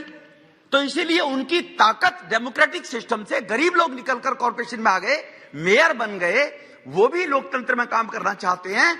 उनके हक को मारने के लिए, ताकत को बांटने के लिए आनन फानन में ये भी नहीं देखा गया नॉर्थ में रिवेन्यू रिसोर्सेज कहां से होंगे, ईस्ट में रिवेन्यू रिसोर्सेज कहां से होंगे, ये नहीं देखा गया। दिल्ली बर्बाद होगी ये नहीं देखा गया। केवल कांग्रेस को, केवल कॉर्पोरेशन की ताकत कम हो, एक मेयर की ताकत कम हो, स्टैंडिंग कमेटी चेयरपर्सन की ताकत कम हो और उसको 3 जगह बांट दो, 3 मेयर बनेंगे, इसलिए वो नेता एक कोने में पड़ा रहेगा। ये मनसा थी मनीष जी इसको अलग करने की।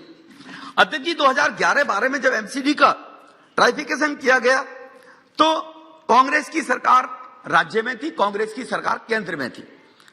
इसका उद्देश्य यह था, जो मनीष जी बार बार हवाला दे रहे, एडवोकेट हैं, लर्न्ड है, अच्छी बड़े सीनियर नेता भी हैं, लेकिन देश को सदन के माध्यम से गुमराह कर रहे हैं।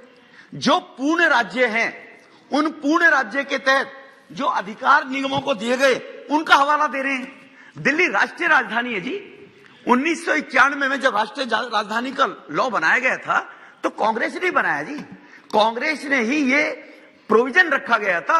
लेफ्टिनेंट गवर्नर के पास आज जो पावर है, जिसको आक्षेप है केंद्र सरकार पर लगा रहे कि केंद्र के माध्यम से ये पावर अपना फ्रीज करना चाहते हैं, ये राज्य 1991 में कांग्रेस के ही उस कानून में दिए गए थे लेफ्टिनेंट गवर्नर को।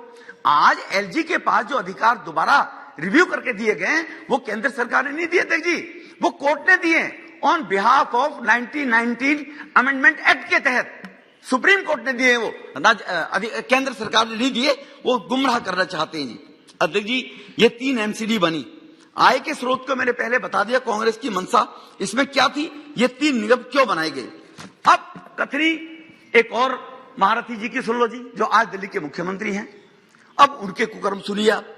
निगमों में यह तय किया गया था 1991 में, अच्छा होता मनीष जी इसका जिक्र करते, 1991 में जब एक्ट बना था तो यह तय किया गया था कि निगम को चलाने के लिए निगम को दिल्ली वित्त आयोग तय करेगा कितनी फंडिंग कर रही है, ये दिल्ली वित्त आयोग तय करेगा जी। जब केंद्र सरकार दिल्ली में आ गई, जो आज सरकार बैठी हुई है, दिल्ली वित्त आयोग ने कहा कि 40,500 समथिंग रुपया दिया जाना चाहिए निकाय को चलाने के लिए। आज जो लोकतंत्र की दुहाई देने वाले लोग बैठे हैं और जो लोकतंत्र की दुहाई देने के उपदेश देश को दे रहे हैं, लोकतंत्र की हत्या करने की बात कर रहे हैं, उन्होंने अपने सदन के अंदर यह पास किया कि नहीं, हम वित्त आयोग की बात को नहीं मानेंगे, दिल्ली वित्त आयोग की, हम तो केवल 17,000 रुपए देंगे एमसीडी को चलाने के लिए, केवल 17,000 रुपए, 1/3 सर पैसा वो काट दिया। उससे भी बड़ी और घोर विडंबना देखिए आप, हाउस के अंदर मान लिया उन्होंने कि हम ये पैसा देंगे, हाउस में माना है कि 17,000 करोड़ देंगे, लेकिन दिया कितना अध्यक्ष जी, 6,129 करोड़। वो 17,000 भी नहीं दिया, किस लिए, एमसीडी को डिफेंड करने के लिए। एमसीडी के लोगों को अलग अलग निगम हो गए अध्यक्ष जी। ऑनरेबल हाई कोर्ट ने, मैं वो टेबल भी करूंगा सर, ऑनरेबल हाई कोर्ट ने आदेश दिया कि दिल्ली सरकार को जो पार्लियामेंट में उन्होंने, सॉरी, जो निगम में उन्होंने तय किया है वो पैसा लौटाया जाना चाहिए। ये हाई कोर्ट की रूलिंग है sir. We accordingly allow this application and direct the GNCT to release in the current financial year the remaining amount due towards BTA to the 3 corporation on the basis of their own revised estimate presented in the budget for the year 2021-22। High court के देने के बाद भी इस मुख्यमंत्री ने केवल दिल्ली की जनता, 2.5 करोड़ लोगों को बर्बाद करने के लिए, अरे केजरीवाल साहब, आपका झगड़ा बीजेपी से हो सकता है, आप एक एनजीओ चलाकर ब्लैकमेलिंग करके पैसा इकट्ठे करने वाले लोग थे दिल्ली के अंदर। इन दिल्ली के लोगों ने आपको मुख्यमंत्री मालिक बनाया जी। आप दिल्ली के लोगों से बदला इसका निकाल रहे हैं कि जो झगड़ा बीजेपी से है ना, बीजेपी से झगड़ा करिए आप, दिल्ली के 2.5 करोड़ को लोगों के हक को आप क्यों मारना चाहते हैं। इसलिए अध्यक्ष जी हाई कोर्ट के कहने के बाद भी वो पैसा नहीं दिया गया। ना देने के बाद अध्यक्ष जी इसमें अन्याय, और इसके बाद क्या होता है केजरीवाल साहब के माध्यम से सर, उसके बाद दिल्ली के अंदर एसडीएमसी के फंड की जो स्थिति बनाता हूं, केवल एसडीएम की, जिसको जहां से मैं सांसद हुई, एक्चुअल जो रिवाइज विजय इनका बजट एस्टिमेट था 1,005 करोड़ रुपए का था जी। उसके बाद वो पैसा दिया 741 करोड़, 2021-22 का था 1,052 करोड़, वो दिया 674 करोड़, केवल 600 करोड़ रुपए उसमें से भी निकाल लिए। उस 6,000 के बाद भी उस पैसे को रोक लिया, क्योंकि केजरीवाल साहब 7 वर्षों में अपने किसी वादे को पूरा नहीं कर पाए। 70 नहीं सर, बहुत कुछ है सर, नाम नहीं लूंगा सर, आगे नाम नहीं लूंगा। 7 वर्षों में अपने किसी भी वादे को, यू आर ऑल्सो आतंकवादी,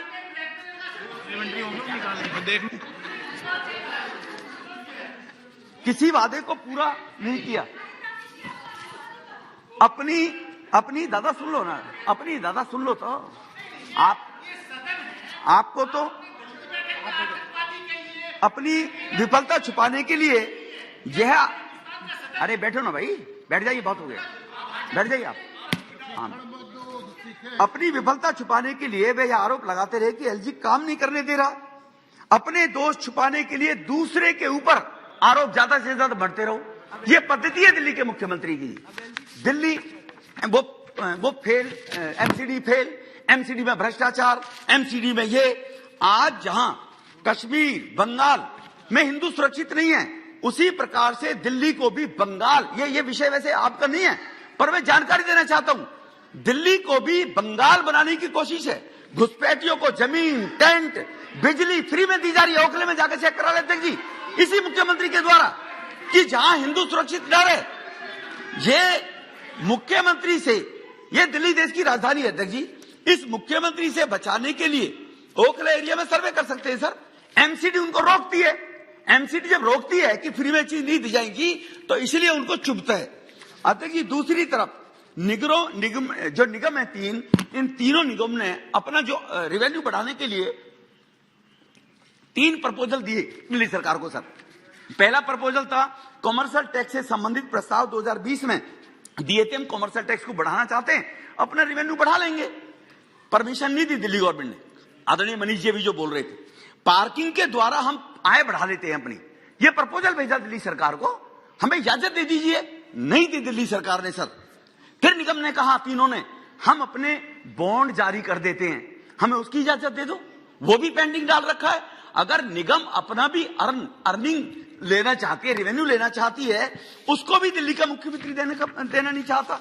अध्यक्ष जी, मैं पूछना चाहता हूं, क्या गुनाह है उन सफाई कर्मचारियों का, क्या गुनाह है उन अध्यापक टीचरों का जो स्कूल में पढ़ाते हैं, क्या गुनाह है उन रिटायर्ड हुए अधिकारियों का, बेचारे उनको पेंशन नहीं मिलती, उनको सैलरी नहीं मिलती टाइम के ऊपर, 6-6 महीने की सैलरी टीचरों की नहीं मिली। अध्यक्ष जी, दिल्ली के अंदर क्या गुनाह है उन लोगों का कि जो विधवा बहनें हैं, जो ओल्ड एज है, उनकी पेंशन, उनके पेट को काटकर ये मुख्यमंत्री अपनी राजनीति करना चाहता है। लानत है ऐसे दिल्ली के मुख्यमंत्री के ऊपर सर, जो इस प्रकार की घृणित राजनीति करता है जी, कि पैसा रोककर और उन लोगों के, गरीब लोगों के पैसे को रोकने का काम करता है। जो लोग अरे दादा हटा देंगे, आप चिंता मत करो। जो लोग रोजी रोटी कमाने के लिए, उज्ज्वल भविष्य के लिए बाहर से दिल्ली में आकर बसे हुए हैं, जो लोग झुग्गियों में रहते हैं, उन लोगों का क्या पक्का मकान नहीं होना चाहिए? वो लोग बीमार हो जाए, उन्हें आयुष्मान भारत योजना से लाभ नहीं मिलना चाहिए? क्या गुनाह है उन लोगों का जो दिल्ली में आकर 20 साल 30 साल पहले बस गए? अध्यक्ष जी, उन लोगों को आज तक 7 वर्ष में एक व्यक्ति को एक मकान नहीं दिया। केंद्र सरकार ने 3 करोड़ लोगों को, लैंडलेस लोगों को मकान दे दिए। दिल्ली में भी अगर इस प्रकार की सरकार चलाने वाला व्यक्ति ठीक होता, तो क्या उन गरीब लोगों को उनका हिस्सा नहीं मिलता? क्या वो जो झुग्गी में नौजवान रहते हैं, उनका सपना नहीं हो पायलट बने, उनका सपना नहीं होता इंजीनियर बने? उन्होंने पाप कर दिया गरीब के, अगर मां के पेट से वो पैदा हुए तो क्या उनको अधिकार नहीं मिलने चाहिए थे? उनको अधिकार ना मिल जाए, निगम ना दे दे, ये केजरीवाल इस काम के अंदर लगे रहते। सॉरी सर, मैं नाम डिलीट कर दे प्लीज। ये दिल्ली के मुख्यमंत्री इस काम के लिए लगे रहते हैं सर। मैं आपके सामने इसके बावजूद निगम के, तीनों निगमों ने जो डेवलपमेंट के काम किए अपने रिसोर्सेज से, केवल मनीष जी ने कहा था कि जब 14-15 में राष्ट्रपति शासन था तो 4000 करोड़ रुपया दिया गया था। माध्यम जी, आपके माध्यम से मैं मनीष जी को जानकारी देना चाहता हूं, वो 4000 करोड़ रुपए जो रिलीज हुआ था, वो एक फाइनेंशियल ईयर के लिए रिलीज किया था जेटली साहब ने, और ये 6129 करोड़ जो है, ये 5 वर्ष के लिए दिया मनीष जी। ये भी स्टडी कर लेना आप, ये 1 वर्ष के लिए नहीं दिया। तो 6000 में 3 निगम 5 साल कैसे चलाई जा सकती है? आप इमेजिन कर सकते हैं अध्यक्ष जी इस बात को लेकर जी। तो अध्यक्ष जी, अब इसके बदले में जो एमसीडी ने काम किया, डिस्पेंसरी, पार्क, स्ट्रीट लाइट, सफाई के क्षेत्र में, दिल्ली का बजट है 1 साल का 75,800 करोड़ दिल्ली का जी, और एमसीडी का बजट जो इसने माना 17,000, मुख्यमंत्री जी ने दिया केवल 6,000। उसके बावजूद भी एमसीडी के पास स्कूल हैं 1616 जो बच्चों के नींव मजबूत करने का काम करते हैं, और दिल्ली सरकार के पास स्कूल है 1026 छठी क्लास से 12वीं क्लास तक। तीनों निगम 8 लाख बच्चों को मुफ्त में खाना देते हैं, यूनिफॉर्म देते हैं, बुक्स देते हैं निगम के माध्यम से। और इनके जो स्कूल हैं जी, उन स्कूल के अंदर आज भी जो दुनिया में डंके पीट रहे हैं एडवर्टाइजमेंट कर करके, आज भी उन स्कूलों में जो केवल 1000 स्कूल हैं, 392 स्कूलों में प्रिंसिपल नहीं है, 363 स्कूलों में वाइस प्रिंसिपल नहीं है, स्कूलों में है ही नहीं सर। वो हायर सेकेंडरी के स्कूलों में इतना बजट लेने के बाद भी, और मैं सर दावा करता हूं केजरीवाल जी जो दिल्ली के मुख्यमंत्री हैं, वो तो सर इसको मान लिया जाए कि जो नाम लिया जाए उसको डिलीट करते रहो केजरीवाल का। तो सर जो अब देखिए, आपसे निवेदन कर रहा हूं आपसे, तो सर मैं सर वो तो क्या राजनीति छोड़ेंगे। मैं एक विचारधारा को लेकर 25 साल से विद्यार्थी परिषद से लेकर और भारतीय जनता पार्टी में एक विचारधारा के साथ काम कर रहा हूं। वो तो एक नौटंकी करके एनजीओ चलाकर गुमराह करके आए थे, वो क्या राजनीति छोड़ेंगे। आप केजरीवाल, आप दिल्ली के मुख्यमंत्री से सर्वे करवा लीजिए सर, कोई थर्ड एजेंसी से बनीजिए, आप सर्वे करवा लीजिए कि दिल्ली के लोग सेंट्रल स्कूलों में दाखिला लेना चाहते हैं, दिल्ली सरकार के स्कूलों में लेना चाहते हैं। मैं दावा करता हूं अगर 90% लोग सेंट्रल स्कूल के ना करें तो मैं राजनीति छोड़ दूंगा। दर्जी हाउस के सामने कहता हूं, दिल्ली के स्कूलों में लोग दाखिला नहीं लेंगे, केवल लिपाई पुताई पेंटिंग करके उनकी फोटो जारी करके 15-20 स्कूलों की, और वो एडवर्टाइज के माध्यम से देश को गुमराह करने का काम कर रहे हैं सर। एमसीडी के स्कूलों में 2020 में एनरोलमेंट जो हुई थी 7,20,000 बच्चों की थी, और 2022 में अब जो एनरोलमेंट हुई है 8,71,000 की हुई है सर एमसीडी के स्कूलों में। इसके बावजूद भी, इसलिए एमसीडी के लोगों से लोग ज्यादा खुश हैं, लेकिन एमसीडी के 3 बेर हैं, अलग अलग सोच है, प्रेस वो एक कर नहीं सकते, जानकारी एक दे नहीं सकते हैं। इसके कारण से महाशय जी ने क्या वायदा किया था जी, 500 नए स्कूल बनाऊंगा, 20 कॉलेज बनाऊंगा, 7 अस्पताल बनाऊंगा। एमसीडी ने 8 नए स्कूल, केवल ईस्ट दिल्ली एमसीडी ने नए स्कूल बनाए सर, 8।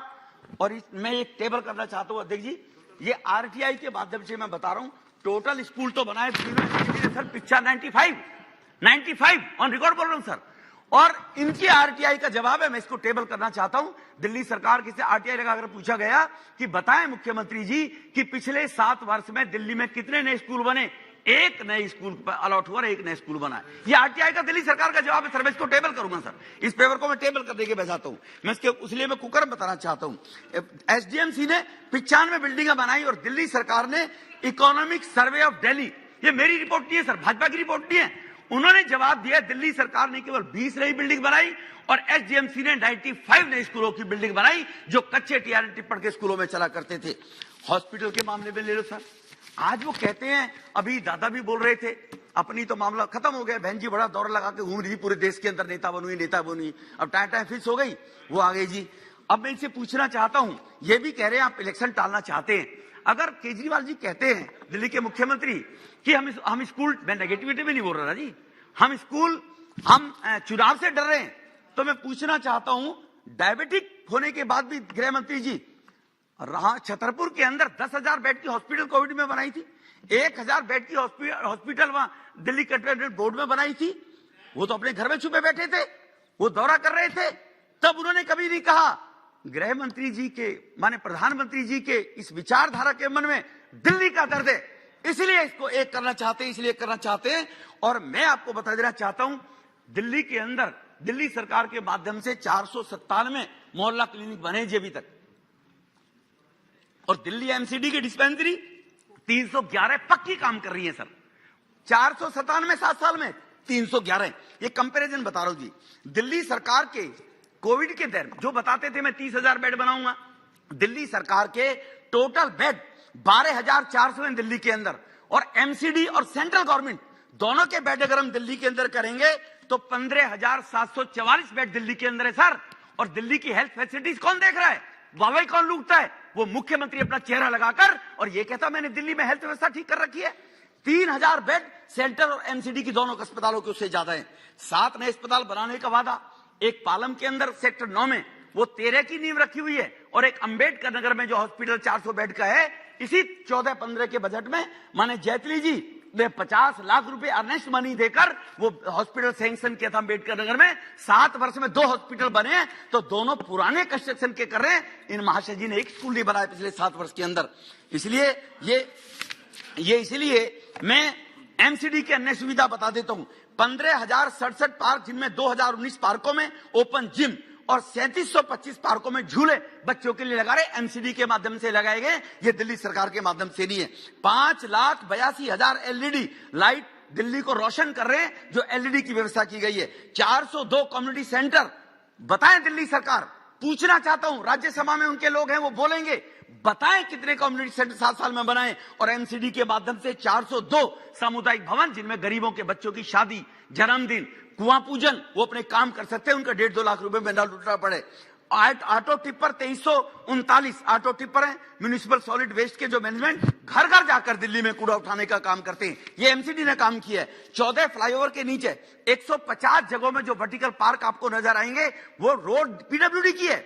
लेकिन दिल्ली सड़ रही है, लोग गाली देंगे, इसीलिए एमसीडी ने उन पार्कों का सौंदर्यीकरण किया हो, जो वर्टिकल गार्डन बने हुए, वो एमसीडी के द्वारा डेवलप किए हुए हैं सारे के सारे।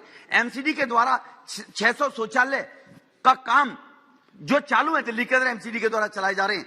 जहां तक उन्होंने कहा था, मैं सभी एलडीसी, चपरासी, चौकीदार, टीचर सबको परमानेंट करूंगा। 2014-15 में कहा था उन्होंने, सबको परमानेंट करूंगा। बताइए कितने आंगनबाड़ी की बहनें मामूली सा वेतन लेकर बेचारी काम करती है, धरने पर बैठ गई अध्यक्ष जी इनके घर के सामने। उस पे 1,000 आंगनबाड़ी की बहनों को निकाल दिया नौकरी से, इसी दिल्ली के मुख्यमंत्री ने। और एमसीडी ने 12,599 कर्मचारियों को जो टेम्परेरी थे, उनको परमानेंट किया है पिछले 5 साल के अंदर, स्टैंड ओवर के अंदर। और इन्होंने एक कर्मचारी को परमानेंट दी है कि सरकार ने, जो बैठने वाले लोग कहते हैं कि हम चुनाव से लड़ने के लिए भाग रहे हैं, ये भोली सी सूरत बनाकर खूब करता है वो लोगों के जख्मों का इलाज। वो भोली सी सूरत बनाकर खूब करता है लोगों के जख्मों का इलाज। कुरेद कर देख लेता है और फिर कहता है अभी समय लगेगा। फिर ये बोलता समय लगेगा। 2013-14 में कहा था नल से जल दूंगा दिल्ली के लोगों को। 2017 में निगम का चुनाव आ गया, और समय दे दो। 2019 में नल से जल दे दूंगा दिल्ली के लोगों को। 2019 में नहीं दिए, फिर कहने लगा 2020 में दे दूंगा। इस प्रकार के वो नौटंकी और नारेबाजी करते रहे, क्योंकि 20 नए कॉलेज बनाने थे, 2 लाख पब्लिक टॉयलेट बनाने थे, 500 नए स्कूल बनाने थे, टैंकर खत्म कर दूंगा माफियाओं को, वो डबल हो गए। 1200 आज दिल्ली के अंदर टैंकरों से पानी जाता है। बिजली का बिल आधा कर दूंगा, ऑडिट कराऊंगा।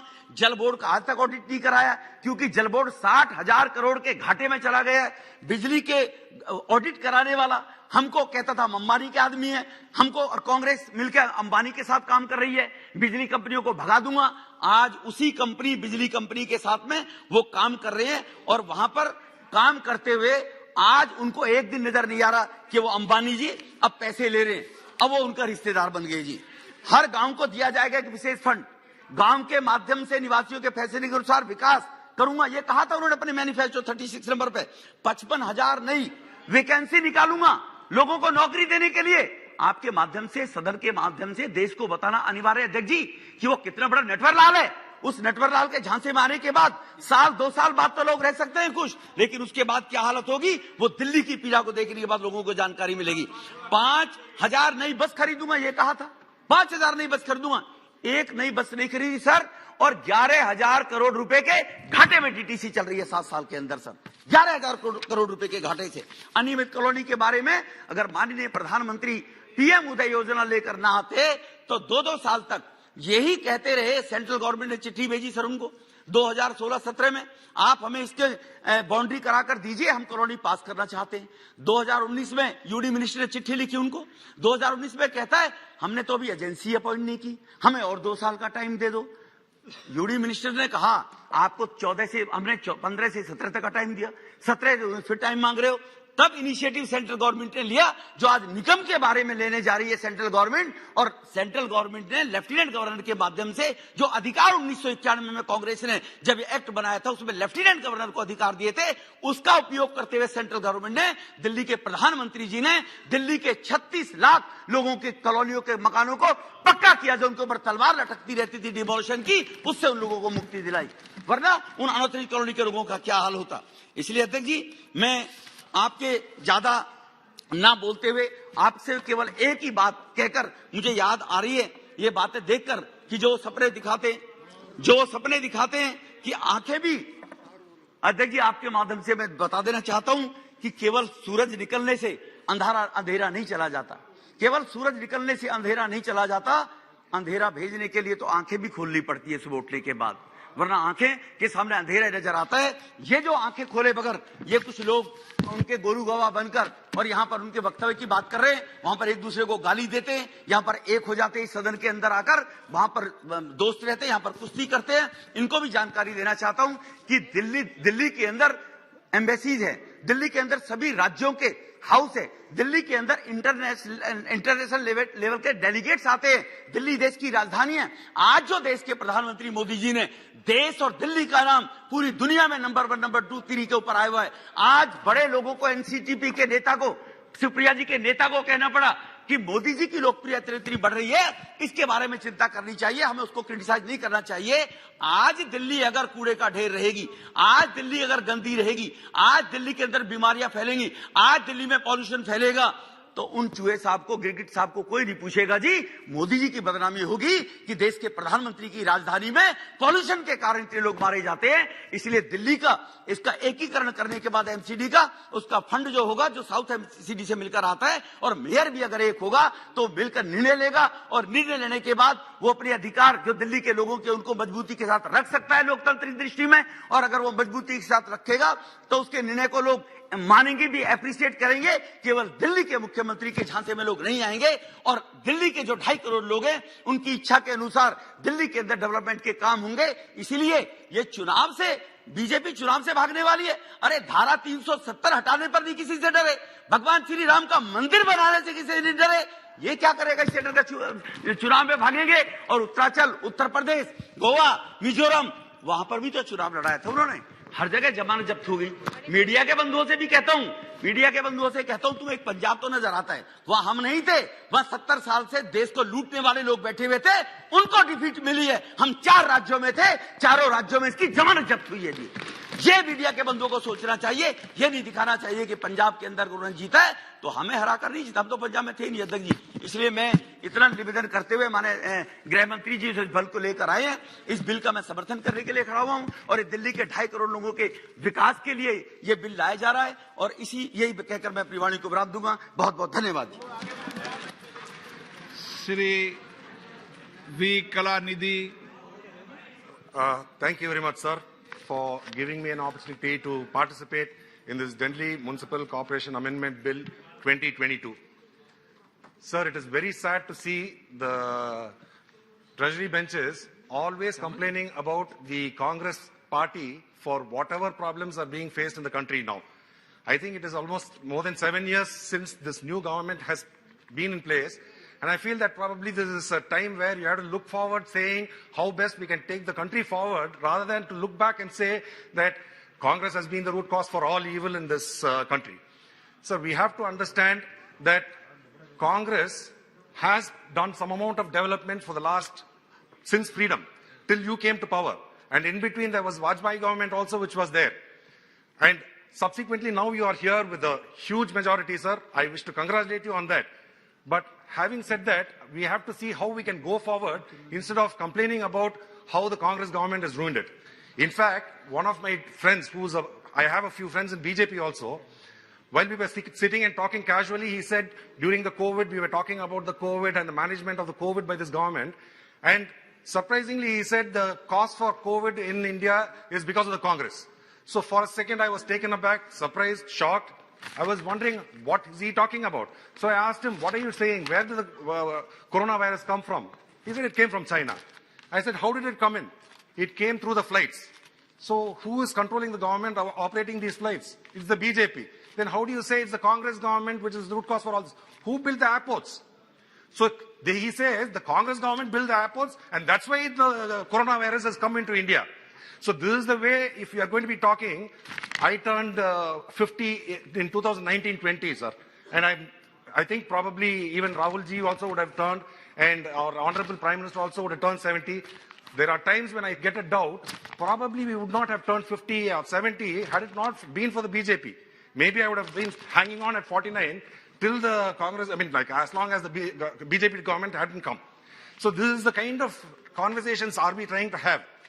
And this bill, the way it has been brought, and the content of this bill, this shows the government's total apathy towards, any kind of norms which have to be followed, sir. Every other bill, there may be an argument, there is probably a reason and a good intention behind the bringing of this bill. But in this particular bill, the way it was brought, on March 9th or so, there was an announcement from the Delhi Election Commission stating that he is calling for a press conference.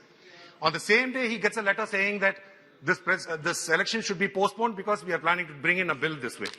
So what is the urgency to bring in a bill in this form? When the election is supposed to be happening in April 2022, what is the urgency or the necessity to do it in such a fashion where 1 month before, this is a kind of a semi-emergency, sir. You are bringing in a rule where you are saying that the elections are not going to happen, and if the elections do not happen, the reason why it is not going to happen is because BJP has been ruling this corporation for more than 15 years.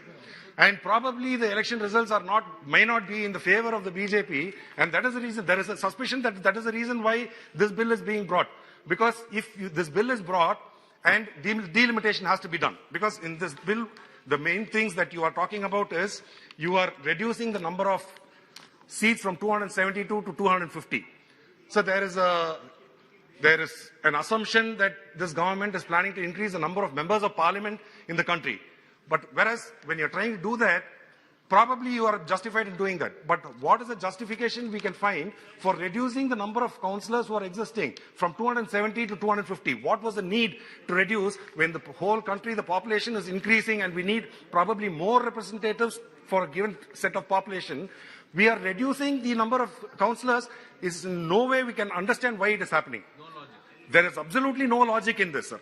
And the other one is the bill which made the possibility of trifurcation of this corporation was brought in by the DMCA, by the Delhi Legislative Assembly, sir, in 2011. It's hardly 10 years now, and within the 10 years, again we are going back. The Supreme Court had already made an observation saying that this government is bringing in bills without putting much thought into it, which is causing a lot of confusions and recalling of bills. Even the farm bills, we were forced to recall because of the huge protest by the farmers. Similarly, when the Delhi government had trifurcated it, I feel that there probably must have been a reason why they trifurcated. Has anybody looked into that? I will give you a small example about my corporation, sir. When I'm in Chennai, we have 3 parliamentary constituencies in that, but it's a single corporation. But the fund allocation, which was close to 1,900 crores for Chennai, I will say that during the previous ADMK government, 1,000 crores was spent on South Chennai, about 850 crores was spent on Central Chennai, and North Chennai had only about 25 to 50 crores of funding allocated for this. This was a very unjust way, and we had made several representations because my constituency is the most economically and socially backward.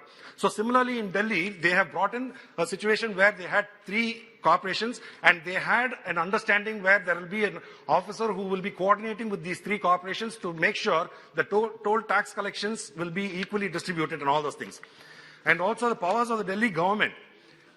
Through this bill, the powers which have been removed are the total number of seats and the reservation of seats was with the Delhi government, division to zones and wards and delimitation, relating to salaries, allowances, leave of the commissioner. And the main thing in this is building regulation. Do you want to say that the union government wants to take the powers of a corporation also and keep running that also? And the other fear that we have, if you are going to set a precedent of taking up this corporation now, what assurances do we have that this is not going to happen to other corporations throughout the country? There are several corporations all over the country, and what will give us the confidence that you will not take up any of these corporations in future? And also, it has been shown that the delimitation process takes a minimum of 16 to 18 months. Already, as my earlier speaker, Mr. Manish Tiwari had spoken, he had said by delimitation, what statistics are we going to take? Are we going to take statistics from the 2011 census, or are we going to say that we are going to wait for the 22-23 census and then go forward? That way, I feel that the parliament elections may happen even before your Delhi corporation elections can happen. So I think this is a very unjust way and a cruel way of treating the people of Delhi. And 2024, even then, we do not know for sure whether the elections ever will be conducted in the Delhi corporation ever again. So the bill also omits for the provision of director for local bodies, sir. So the role of the director was to coordinate between the corporations, framing recruitment rules for various posts, toll tax collection and sharing, sir. This special officer is not mentioned at all, and till further election, only the special officer is going to be there. There is no provision for a role of a director, and it has not been defined at all. Sir, I will tell you, in Tamil Nadu, we went through a phase where for 4 years, we did not have our corporation local body elections. And though the people were asking for it, because the councillor is the... Sir, one minute, sir, I'll just finish. Sir, for 4 years, we did not have elections. And one of the problems is, if there is a special officer, funding from the union government to the individual wards may be an issue. So in these kind of situations, for the government to have taken a decision 1 month before the scheduled elections are supposed to happen, that you have brought this bill and you are thwarting the whole election process is actually very, very sad and pathetic, sir. Sir, the other one is from... So regarding the funding also, Manish Tiwari also had mentioned about this. Between 2010 and 2011, 1,465 crores was provided for the Delhi Corporation.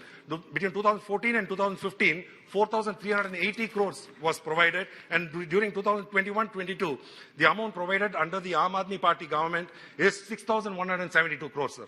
So when the government has already provided a substantial amount, if you felt that the amount needed for the local bodies was not adequate, it would have been easily possible for you to provide that allocation. You could have made an extra allocation of the whatever funds was needed.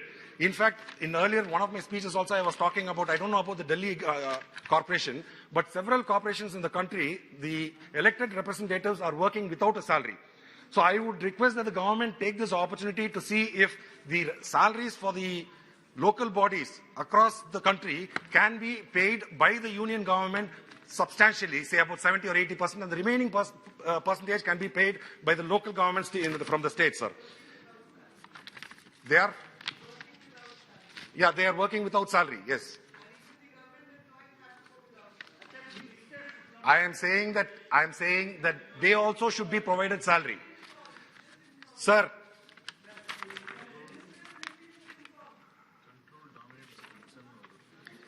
Yes, sir, the other question is about the garbage, sir. If you look at all the municipal corporations, sir, 1 minute, sir, 1 minute. Sir, the intervention of the minister during the debate is good for the House. Sir, normally ministers are not intervening. That is a problem. Sir, intervention of the ministers during the debate so as to give more clarification is good. Thank you, sir. Sir, the other one is every municipal corporation, I mean like every state have their municipal corporations and they have their own host, which is one of the biggest problems which they face is their garbage dump yard, sir.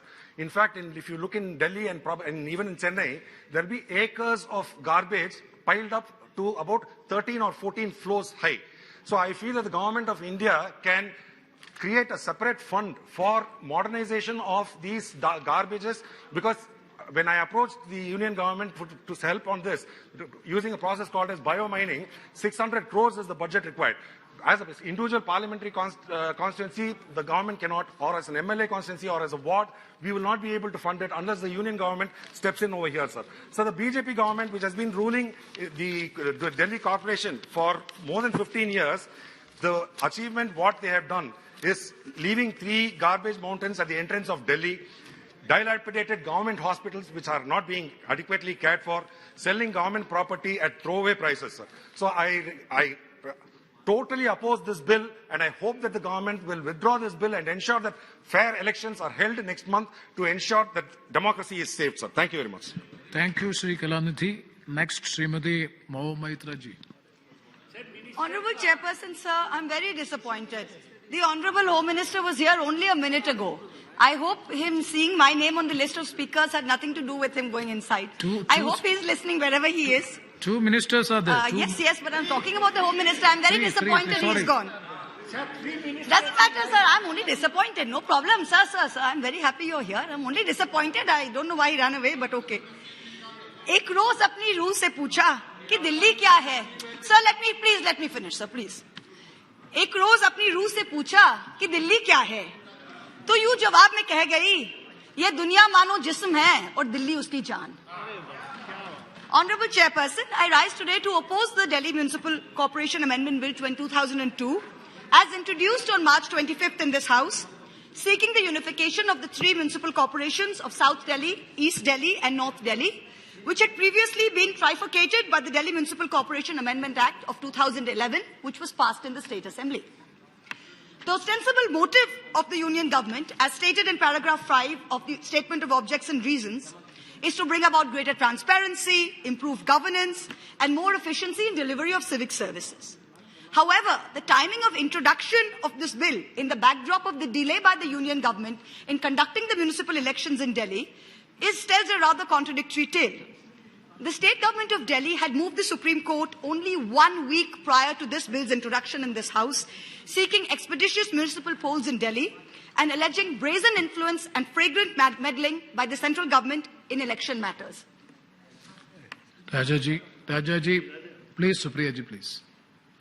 Immediately on the heels of the enactment of the Government of NCT of Delhi, GNC-TD Act 1992, the Delhi Municipal Corporation Act 1957 was amended with effect from October 1st, 1993. The salient feature of the 1993 amendment was that it vested control of the corporation in the elected government of Delhi, that is the state government of Delhi. The insidious nature of this Delhi Municipal Corporation Amendment Bill 2022 is that under the garb of unifying the 3 corporations, the central government is seeking to usurp the power of superintendents hitherto vested in the government of the NCT of Delhi and assuming this power in itself. The central government has arrogated unto itself the task of taking decisions on behalf of the citizens of Delhi in blatant disregard of both the scheme of the constitution and its statutory framework. But remember this is Delhi, the heart and soul of India. Janab-e-Kaif, ye Delhi hai, Mir aur Ghalib ki. Yahan kisi ki tarafdariyan nahi chalegi. What is wrong with the Amendment Bill 2022? This is once again a consistent pattern of blatant disregard of cooperative federalism by the Union Government. The seemingly innocuous substitution of the word government, which currently means the government of NCT of Delhi, with the word central government, strikes a blow to federalism and accountability. Under Section 221A of the Delhi Municipal Act 1957, the government means the government of the NCT. But now this Amendment Bill 2022, Section 2C, in Sections 1, 3A, 5, 6, 32A, 55, 56, 57, 193, 330A, and 499, for the word government, wherever it occurs, the word central government shall be substituted. Section 3 of the old Act said corporation to be notified by the government, maximum of 272 seats, and number of reserved seats to be determined by the government of the NCT. Section 5 of the new bill amends Section 3 of the old Act and says the corporation is to be notified by the central government, not the government of the NCT, a maximum of 250 seats, that is a reduction of 22 seats, and the number of reserved seats is to be determined by the central government. But there is no clarity, as Mr. Manish Tiwari before me said, there is no clarity on when this delimitation will be done. Section 479 of the old Act says any notification under Section 3A to be laid before the Legislative Assembly of Delhi, which is altering the number, name, area of any zone or ward. The new bill of 2022 requires that such notifications are now to be laid before Parliament. The powers of the state government now taken over by the centre include division of the area into zones and wards, delimitation of wards, power to alter or amend delimitation orders, declaration of assets by councillors, salaries and allowances of ward commissioners, power of the corporation to consolidate loans, and lots of other powers. Under the scheme of the Constitution of India, the power for unification, trifurcation of the municipalities of Delhi vests with the Legislative Assembly of the state and not with the union government. Article 243P, Article 243R and Article 246S of the Constitution of India, read with Rules 8 and 9 and Entry 1 of the Schedule to the Transaction of Business of the Government of the National Capital Territory of Delhi Rules, 1993, very clearly assign the power to constitute municipal corporations to the state. Yes, you can say that Article 239AA of the Constitution allows the union government to legislate on this, but it must pass the test of constitutional morality. The Constituent Assembly Debates 1948, Volume 738, lays out that constitutional morality means to bow down to the norms of the Constitution and not to act in a manner which would become violative of the rule of law. The central government, in bringing this bill, is in clear breach of constitutional morality. In addition, this bill is in violation of Article 243U of the Constitution of India vis-à-vis the delay in conducting municipal polls in Delhi. The polls were supposed to be in April 22. The State Election Commission had come out and even said that they would be on track when suddenly this bill was brought in. Article 243U deals with the duration of municipality and says clearly that any election to constitute a municipality shall be completed before the expiry of its duration specified in Clause 1. It is a classic example of the hypocrisy of the ruling party and of the central government that after years of crying crocodile tears for the lack of statehood for Delhi, today the same party, the same rulers seek to do away with the last vestiges of autonomy for Delhi citizens and for its state assembly. Let us examine the timeline. 1996, BJP's election manifesto, full statehood for Delhi. 1998, under Madan Lal Khurana, the former Delhi CM, the BJP raised the pitch for full statehood for Delhi. 1998, BJP's election manifesto, one of the proposed constitutional reforms was full statehood to Delhi along with the abrogation of Article 370 and separate states for Chhattisgarh and Uttaranchal. 1999, BJP's election manifesto for the LokSabha elections, full statehood to Delhi. 2003, the State of Delhi Bill, introduced by the BJP-led NDA government under Prime Minister Vajpayee, Deputy Prime Minister Advaniji, sent to Shri Pranab Mukherjee, who was then head of the Standing Committee for Home Affairs, for consideration. June 2013, the BJP supported full statehood for Delhi in the political resolution accepted by the party at its two-day national executive meeting in Goa when the Delhi BJP president was Vijay Goel. 2014, BJP's vision document referred to full statehood for Delhi. Please note the about turn today. There are some holy men in the ruling party who say that they cannot tell a lie. There are some unholy men who seem to not be able to tell the truth. But the majority seem not to be able to tell the difference between the lie and the truth. That is a sorry situation today. Let us examine the allocation of funds to Delhi. The collection of direct taxes from Delhi alone in 2009-10 was 13,500 crores, and in 2021 was 70,800 crores. Despite a five-fold increase in the collection of direct taxes alone in Delhi over this period, disbursement from the union government to the GNCT of Delhi remains pegged from the year 2002 at only 325 crores. All the other states get enhanced share in central taxes, not Delhi. The 15th Finance Commission allocated grant in aid of rupees 4,36,300 crores for local bodies for the award period 2021-26, the 5-year period. But as per this, the GNCT of Delhi, the local bodies of Delhi were omitted on the principle that only states are covered under this award scheme and Delhi is a union territory. The centre has frozen the allocation of direct taxes to Delhi at 323 crores for more than a decade, whereas more than 40% of direct tax is contributed by Delhi alone. When it comes to funds, all other municipal corporations receive grants in terms of the Central Finance Commission recommendations, but Delhi is denied on the faulty excuse of it being a union territory. This bill replaces the government of NCT of Delhi with the central government. It does away with the position of the director of local bodies to assist the government, and instead allows the central government to appoint a special officer to exercise powers and discharge functions of the corporation until the day which the first meeting is held. This bill has no place in Parliament. The State Assembly of Delhi alone is the competent authority to legislate on this matter. after Part 9A was inserted into the Constitution of India with effect from June 1st, 1993. The power to constitute municipalities lies with the state governments in terms of Articles 243P and 243R of the Constitution of India. Secondly, as per Article 246, read with the 7th Schedule, Entry 5 of the state list, powers to constitute municipal corporations is with the state. Now I ask you this question. Modi hai to mumkin hai. We accept it. You have just won 4 states. No problem. Go ahead, call the elections in Delhi, win the state, come take to the, call the municipal elections, win the municipal elections, and then bring this to the state assembly. Who's stopping you? Nobody is stopping you. Do it the right way. Don't do it by the back door. You don't have the competence to legislate on this. Only the state assembly can do this. So till then, I urge the minister, do not overstep your brief. Please take back this bill and send it to where it belongs, namely the state assembly. In conclusion, I quote one of Delhi's most famous citizens, Mirza Asadullah Beg Khan, to remind the central government, तुमसे पहले वो जो एक शख्स यहाँ तख्त नशीन था, उसको भी अपने खुदा होने पर इतना ही यकीन था. Everyone thinks they are God when they sit on the throne, but don't fall into this trap. Do the right thing. Send this bill back. Thank you so much. Thank you, Mahmood ji. Shri Dileshwar Kamaiti. महोदय, दिल्ली नगर निगम संशोधन विधेयक 2022 पर चर्चा के लिए आपने जो मौका दिया उसके लिए धन्यवाद. मैं इस विधेयक के समर्थन में खड़ा हुआ हूं. महोदय, निगम के आंकड़े बताते हैं कि पूर्वी और उत्तरी दिल्ली नगर निगम का सालाना बजट घाटा करीब 2000 करोड़ रुपया तो साउथ एसीडी का बजट घाटा 500 करोड़ रुपये हैं.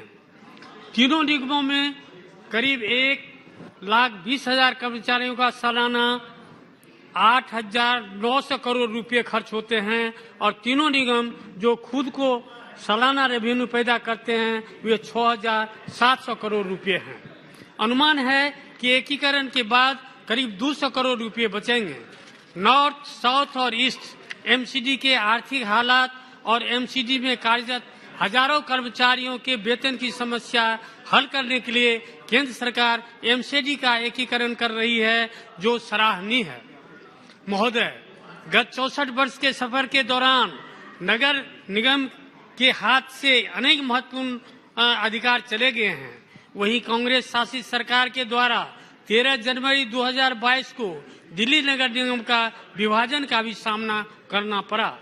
इसके अलावा उस पर नेताओं अधिकारियों का इतना भार बढ़ गया कि उसे उठाने में उसकी कमर टूटती जा रही है.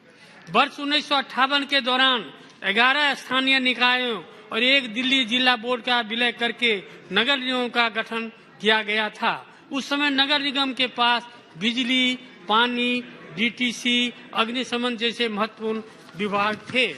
महोदय, वर्ष 2012 में नगर निगम को 3 हिस्सों में बांट दिया गया और उसके पास गली नलियों का निर्माण कराने के साथ साथ सफाई व्यवस्था का कार्य ही मुख्य तौर पर बचा. इसके अलावा शिक्षा के नाम पर उसके पास प्राथमिक शिक्षा ही बची हुई है और स्वास्थ्य सुविधा उपलब्ध कराने के लिए डिस्पेंसरी और कुछ अस्पताल हैं. एक होने से नगर निगम के अधिकार और आर्थिक स्थिति भी मजबूत होगी. इससे निगम की कार्य क्षमता बढ़ेगी. उम्मीद है कि सुविधाएं बेहतर होगी और इसका फायदा आम लोगों को मिलेगा. महोदय, इस विधेयक से नगर निगम को भी राजस्व के मामले में केंद्र एवं दिल्ली सरकार पर निर्भर नहीं रहना पड़ेगा.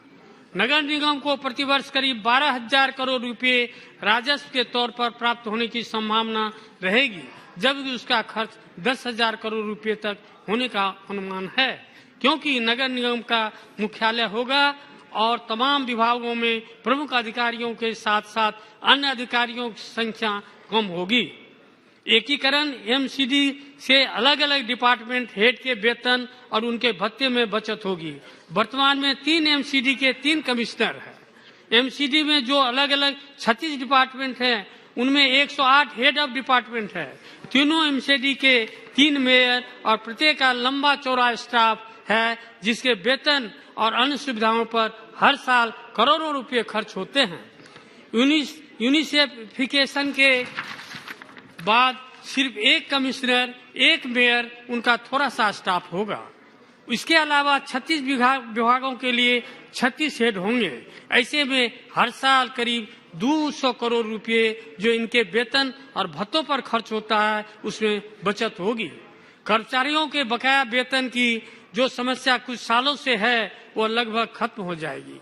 इसके अलावा दिल्ली में करीब 2 करोड़ लोगों को समान रूप से किसी जन कल्याणकारी योजनाओं का लाभ होगा। इसके अलावा सिटीजन सर्विसेज भी बेहतर होंगे। स्वास्थ्य सेवाएं जो अस्थिर है वो बेहतर हो जाएगी।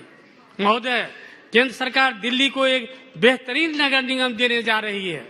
एकीकरण के कारण देश की राजधानी को एक मजबूत नगर निगम मिलेगा। फिजूल खर्ची पर लगाम लगेगी और जनता तक नागरिक सुविधाएं सुलभ तरीके से पहुंचेगी। मैं इस बिल का समर्थन करता हूं। बहुत बहुत धन्यवाद। बहुत धन्यवाद। लाव Krishna ji. Thank you, sir. Thanks for giving me the opportunity to speak on this. This is the second time we are redrawing the maps in the last 3 years. The first time was, at least while I'm here, the first time was when a state of Jammu and Kashmir was trifurcated into 3 different union territories. And now 3 municipalities are trying to be unified and brought under one municipality. So it is Amit Shah's habit to change maps. So, coming to the reasons quoted for this bill, the number one reason was the trifurcation of erstwhile Municipal Corporation of Delhi was very unscientifically done, and a prosperous South Delhi Municipal Corporation with a minimum population and had greater resources, while East Municipal Corporation with sparse resources has maximum population. That was one of the reasons that has been given. Even the minister has, honorable minister has mentioned that. And the second reason that they mentioned was this bill will remove bottlenecks in the delivery of public services and welfare. And the third reason that they given was issues like pending salaries and civic projects stuck in the financial limbo will be completed. These are the reasons that the minister has given, and that was the reasons mentioned in the bill as well. But when we go through all these things, I can only draw parallels with what happened to Andhra Pradesh. When I read the words unscientific bifurcation and all those things, because we were also, in 2014, Andhra Pradesh, state of Andhra Pradesh has been unscientifically bifurcated. Hyderabad, which has the higher revenues, and a capital city of Hyderabad has gone to a new state that has been formed, which has never happened, but only for Hyderabad has happened, and we as Andhra Pradesh was left with no capital at the same time. Promises made to Andhra Pradesh in the AP Reorganization Act as well is not fulfilled as of now, even though it has to be fulfilled in the 10 years. And issues like revenue deficit and national projects like Polavaram are moving at a very snail's pace. So if the government, if the union government believes a wrong has been committed on Delhi, and this bill will correct all of that, and why not? If the same logic apply, why not that same logic doesn't apply for Andhra Pradesh as well? Because Andhra Pradesh has been bifurcated in 2014 itself, and the promises that have been made in this house, I have to mention it because these are the parallels I can only draw from reading this bill. Anyways, coming to the bill, we want to make some suggestions as well as we need some clarifications on this. Suggestion number 1. Division of power at 3 tiers of government is not only an important exercise in transparency, it is necessary to prevent the concentration of power at the top and bring democracy to the grassroots. That's what our forefathers have mentioned many times about it, how we should strengthen the democracy at the grassroots level. So I suggest the union government to introspect if this bill is achieving that and upholding the federal structure of the country. Suggestion number 2. With this bill, union government wants to discharge functions such as division of area of corporators into zones and wards, delimitation of wards, matters such as salary and allowances. These powers are with the state government till now. And my esteemed colleagues have also mentioned about this earlier on. I'm sure this move was made by the union government after a lot of serious consideration.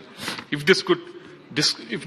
they could disclose that the reasoning behind this, it would be helpful for the people to understand lead up to such a drastic step. Because my friends from otherwise, my friends from Mumbai or Chennai or other cities from Kolkata and all, they are really worried because next they may think about implementing the same thing in their own in the other municipal corporations as well. So if we can give the reasons behind have the constitutional power. We can do it only for Delhi, not for Calcutta. We will see about that, but if they can give the clarifications regarding to that, it will be very helpful, and so that they'll be at ease, sir. And coming to the clarifications, clarification number 1, land-holding urban bodies such as Delhi Development Authority, the new Municipal Council, New Delhi Municipal Council and Delhi Cantonment are already under the central government, and this amendment might bring parallel body in Delhi, further complicating and creating a lot of confusion. I request the government to clarify on this issue. And clarification number 2, this bill adds a new position regarding a special officer, which has been mentioned by Kalanidhi as well. This special officer will exercise powers of corporation until first meeting of corporation is held after the commencement of this bill. So the clarity we need is whether this special officer will be appointed in consultation with the state government or not. If he is appointed, until when his term is there. So we need this clarification from your side. So I request the government to clarify on these two, sir. And I keep repeating myself that the BJP has the best mechanism to get the unfiltered feedback from the ground.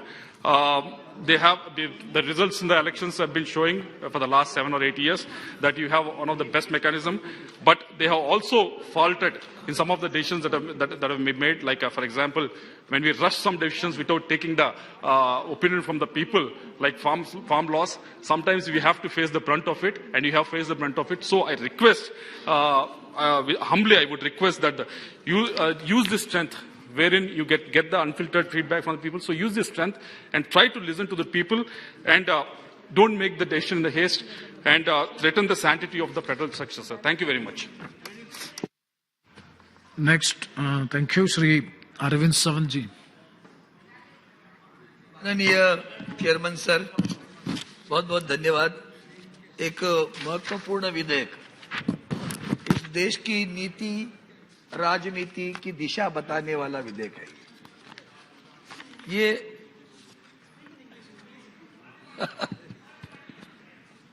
Delhi municipal corporation amendment bill 2022, अब ये राजनीति है या सामाजिक नीति है? सामाजिक नीति पर तो समर्थन करने की बात आती है, लेकिन जब राजनीति सामने आती है तो ध्यान में आती है। आप कभी भी बिना राजनीति कुछ भी नहीं लाते हो। ये आपकी ये विशेषताएं है, क्योंकि जब महानगर पालिका का कार्यकाल समाप्त होने आ रहा है और आप जानते हो कि वहां चुनाव लग रहे हैं, हाल ही में पंजाब में उन्होंने क्या पराक्रम किया वो भी आपको याद है। पिछली विधानसभा चुनाव में भी वहां क्या हुआ वो भी आपको याद है।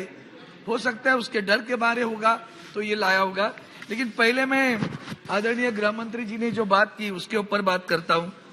सर, ये जो विधेयक लाया ये ठीक है, एक क्लॉज लिखा हुआ है कॉन्स्टिट्यूशन में 239A में, एक छोटा सा 2 लाइन का पैराग्राफ है। वो कहता है कि you are empowered to override the rules regulations of the legislative assembly. उसका आप दुरुपयोग कर रहे हो। अगर मैं यहाँ आपका ऑब्जेक्टिव स्टेटमेंट जो है ना, उसमें आपको ही पढ़ा देता हूँ, आपने ही लिखा हुआ है statement of objects and reasons. उसमें आपने लिखा है a corporation charge with the municipal government of Delhi was established under the said act as a municipal corporation of Delhi in 2011. The said act was amended by the Legislative Assembly of the National Capital Territory of Delhi, while the Delhi Municipal Corporation Amendment Act 2011, leading to trifurcation of the said corporation into 3 separate corporations. Who has done it? Assembly has done it. Who is doing it right now? Parliament is doing right now. Who is overriding? तो ये जो structure हमारा जो federal structure है उसको आप धक्का दे रहे हो, और मुझे उसी में दुर्भाग्यपूर्ण बात है कि अच्छा भी लगा थोड़ा। सच बताता हूँ, आदरणीय गृह मंत्री जी क्या बोले पता है कि आपको? उन्होंने कहा हमें सौतेलापन होता है वहां दिल्ली म्युनिसिपल कॉर्पोरेशन के लोग हमारे साथ सौतेलापन कर रहे हैं। चलो ये भी तो आपको महसूस हुआ। ये आदरणीय गृह मंत्री जी ने कहा, आप रिकॉर्ड पे लीजिए, रिकॉर्ड पे लीजिए। मैं हार जाऊंगा। देखो मैं हार जाऊंगा, बुरा मत मानना। राय सर बुरा मत मानो, उन्होंने कहा, अभी यही बात मैं कहता हूँ, यही सौतेला नहीं, होली नहीं है, ये सच्चाई है। होली में तो सारा झूठ भी चलता है, होली में तो सब कुछ झूठ चलता है, सच्चाई है। वो उन्होंने कहा, मुझे अच्छा भी लगा, मैं बता रहा हूँ। चलो ये तो महसूस हुआ, हम लोग भी ऐसे महसूस अरविंद सावंत जी कि सौतेलापन क्या है, हम भी महसूस करते हैं अरविंद सावंत जी, और इसलिए मैं ये बिल का अनुभव कर नथिंग एक्सेप्ट ये सौतेलापन। राय साहब मैं बोल, चेयरमैन सर आप इधर एड्रेस करो, आप इधर एड्रेस करो। ये what is going on? No please whether you are permitted to interact, whether you are permitted to interact with no, if you are really तो ये मैं कॉन्स्टिट्यूशनल बोल रहा हूँ। मुझे एक लगा कि उन्होंने सौतेला बोला, यही सौतेलापन बहुत सारे राज्य भी अनुभव कर रहे हैं। अब हमारे आंध्र प्रदेश के मित्र जो बोले ना, उनको पूछिए सौतेलापन क्या होता है, महाराष्ट्र को पूछिए सौतेलापन क्या होता है, पश्चिम बंगाल को पूछिए सौतेलापन क्या होता है, सभी को पूछिए। तो ये इसीलिए मैं आदरणीय गृह मंत्री जी से कहूंगा, आपने अच्छी बात किया। मुझे कल परसों सुप्रिया जी बोली, गृह मंत्री जी सबसे अच्छी बात है कि आप सच्चा बोलते। उन्होंने बोला कि आप इतने अच्छे प्रामाणिक हो कि आपने बोला जुमला किया, ओपनली बोल दिया, हाँ हो गया जुमला किया। आज भी आपने ऐसे ही बोला सौतेलापन है, मैंने महसूस किया, बोला अच्छा हो गया, हम लोग भी सौतेलापन महसूस कर रहे हैं। तो ये जो सौतेलापन है अच्छा हुआ। लेकिन एक मैंने अभी आपके आने के पहले कहा, अगर सामाजिक दृष्टिकोण से स्वागत है, मैं जानता हूँ क्या हालत है वो, ऐसे 3 कॉर्पोरेशन के क्या होगा, आपने सही बताया, रिसोर्सेस कम है, एक को ज्यादा भी। हमारे मुंबई में आया था प्रस्ताव, ये 3 करे महानगर पालिका की कॉर्पोरेशन, साउथ मुंबई तो प्रॉफिट में रहती, फिर पूर्व उपनगरों का क्या हालत होता। तो यही इश्यू लेकर आपने जो लाया है, फिर मेरा एक ही कहना है कि we are overriding the powers of the assembly, we should not do that. Why not ask the assembly? और वो भी कभी किया आपने, जब चुनाव लगने के बाद में। अब चुनाव लगने के बाद में आप कहेंगे एडमिनिस्ट्रेटर बैठाएंगे, अब एडमिनिस्ट्रेटर बैठेगा, वो एडमिनिस्ट्रेटर कारोबार करेगा। अब हमारा उसमें कहना है कि अगर वो लाना है तो एक कमेटी बनाओ, दोनों भी, विपक्ष की और आपके साथ में मिलकर चलाओ, कोई दिक्कत नहीं, फेडरल स्ट्रक्चर रहेगा, जब चुनाव आएंगे तब आएंगे। लेकिन ये करते समय आपने ये ध्यान में नहीं लाया कि नगर, उसमें 250 के आपने क्यों पाबंदी लगाई। आप जानते हैं कि हमारा संसद में भी एक बार हमने किया, इसीलिए तो आंकड़ा पकड़ के बैठे, आबादी बढ़ रही है, वो तो 272 से 250 करोगे, फिगर मत कहिए, मेरी आपसे प्रार्थना है, क्योंकि आप करोगे, मुझे क्या है उसमें, हमें तो दिल्ली में चुनाव नहीं लड़ना है। लेकिन अगर population, it should be in proportion to the population of that, why it should be reduce. So corresponding population has to be there. Think of a total population, divide then, say standardize it. भाई 30,000 के पीछे एक प्रतिनिधि होगा, 25,000 के एक प्रतिनिधि होगा। हमारी मुंबई तो 50 और 60,000 के प्रति एक प्रतिनिधि है, हमारा महानगर पालिका का प्रतिनिधि। तो मेरी आपसे ये प्रार्थना है। बाकी दूसरी जो बातें हैं कि मैंने आपके इसमें ही पढ़ा दिया, अभी आप नहीं थे तो मैंने बताया कि ये ट्राइफर्केशन जब किया था सर, आपने जो एम्स एंड ऑब्जेक्ट्स पे दिया है, वो ट्राइफर्केशन असेंबली ने किया था। तो ये अगर वो असेंबली के राइट है तो हम क्यों ओवरराइड कर रहे हैं, ये मेरा सवाल है आपसे। ठीक है, इच्छा, अपनी intent is not that bad, I am saying it, but लेकिन इसमें और भी एक बता देता हूँ। अपने एक क्लॉज में establishment of municipal corporation Delhi, constitution of municipal corporation 5, in the principal act in section 3, उसमें बी में in subsection 2 for the word government, the word central government shall be substituted. That means permanently you will be empowered in that. ये कानून आपको अधिकार देगा कि दिल्ली महानगर पालिका में आगे चलकर इंटरव्यू करने का अधिकार है, वो राइट करने क्यों बार बार करना है। तो ये तो और भी कर देंगे हम कि हम लोग इसमें करने का अधिकार में है। और ये जो 250 की बात मैंने अभी की आपसे, मैं 239 AA में वो भी प्रावधान आपके लिए है। और थैंक यू अरविंद सावंत जी। एक सेकंड, स्पेशल ऑफिसर के बारे में मेरी एक ही बात है, ये जो आप कर रहे हो ना, उसमें जरा सा आप थोड़ी सावधानी बरसे, क्योंकि अगर लेफ्टिनेंट गवर्नर का वो वही झमेला हुआ, वो भी तो लोग कहते हैं उससे सौतेलापन हमें महसूस होता है। तो अभी जब कोई एडमिनिस्ट्रेटर आएगा, सम यू कैन से कुछ एक ऐसी नई नीति बनाओ कि जिसके कारण लोगों को लगे कि जनतंत्र को आधार लेकर ये सिर्फ राजनीतिक निर्णय नहीं, ये सही में सामाजिक निर्णय ऐसा लगे, ऐसा उचित कदम आप उठाएंगे ऐसी अपेक्षा करता हूं। धन्यवाद सभापति। धन्यवाद। Shri Chandrani Murmu ji. Shrimati. Thank you, sir, for giving me the opportunity to speak on the Delhi Municipal Corporation Amendment Bill 2022. Sir, I, on behalf of my party, Biju Janata Dal, welcome the Delhi Municipal Corporation Amendment Bill. However, we have some points that needs to be addressed. Sir, my leader, Honorable CM Naveen Patnaik ji, is always for the autonomy of urban local bodies. Recently, my leader bravely announced the direct election of mayor and chairman of all the corporations and municipalities of the state, and people of Odisha welcomed it, and my party got 90% of the municipalities and 100% of the corporations in the urban elections of the state. However, as far as the bill is concerned, we are impartially analyzing all sides, and I seek to underscore the points we appreciate and what we consider has larger ramifications. Sir, the Delhi Municipal Corporation Amendment Bill seeks to unify the three municipal corporations into a single integrated and well-equipped entity to ensure a robust mechanism for synergized and strategic planning and optimal utilization of resources, which will bring about greater transparency, improved governance, and more efficient delivery of civic services for the people of Delhi. This is a welcoming step taken by the government. So the Act, as was amended in 2011, empowered the Delhi government to decide various matters under the Act. These included total numbers of seats of councillors and number of seats reserved for members of the scheduled caste, division of the area of corporations into zones and wards, delimitation of wards, matters such as salary and allowances and leave of absence of the commissioner, etc.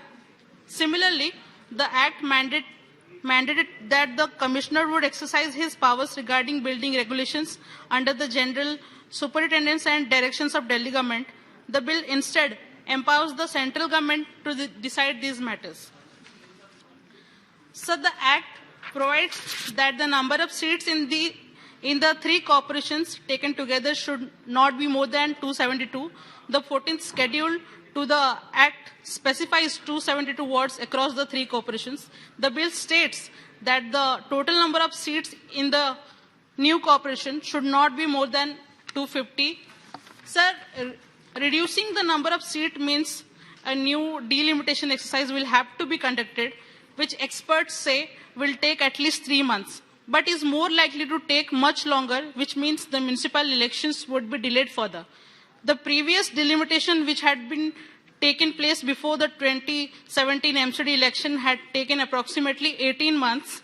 It is also noteworthy that unlike the previous bill that clearly specified which year's census should be used to carry out the delimitation exercise, the current bill is silent on the use of specific census data, which gives scope for further postponement of MCD elections if the government decides to use the 2023 census data for delimitation.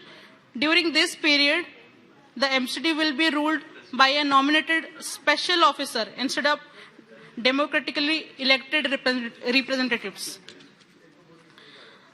Sir, the Act provides for a director of local bodies to assist the Delhi government and discharge certain functions, which include coordination between corporations, farming recruitment rules for various posts, etc.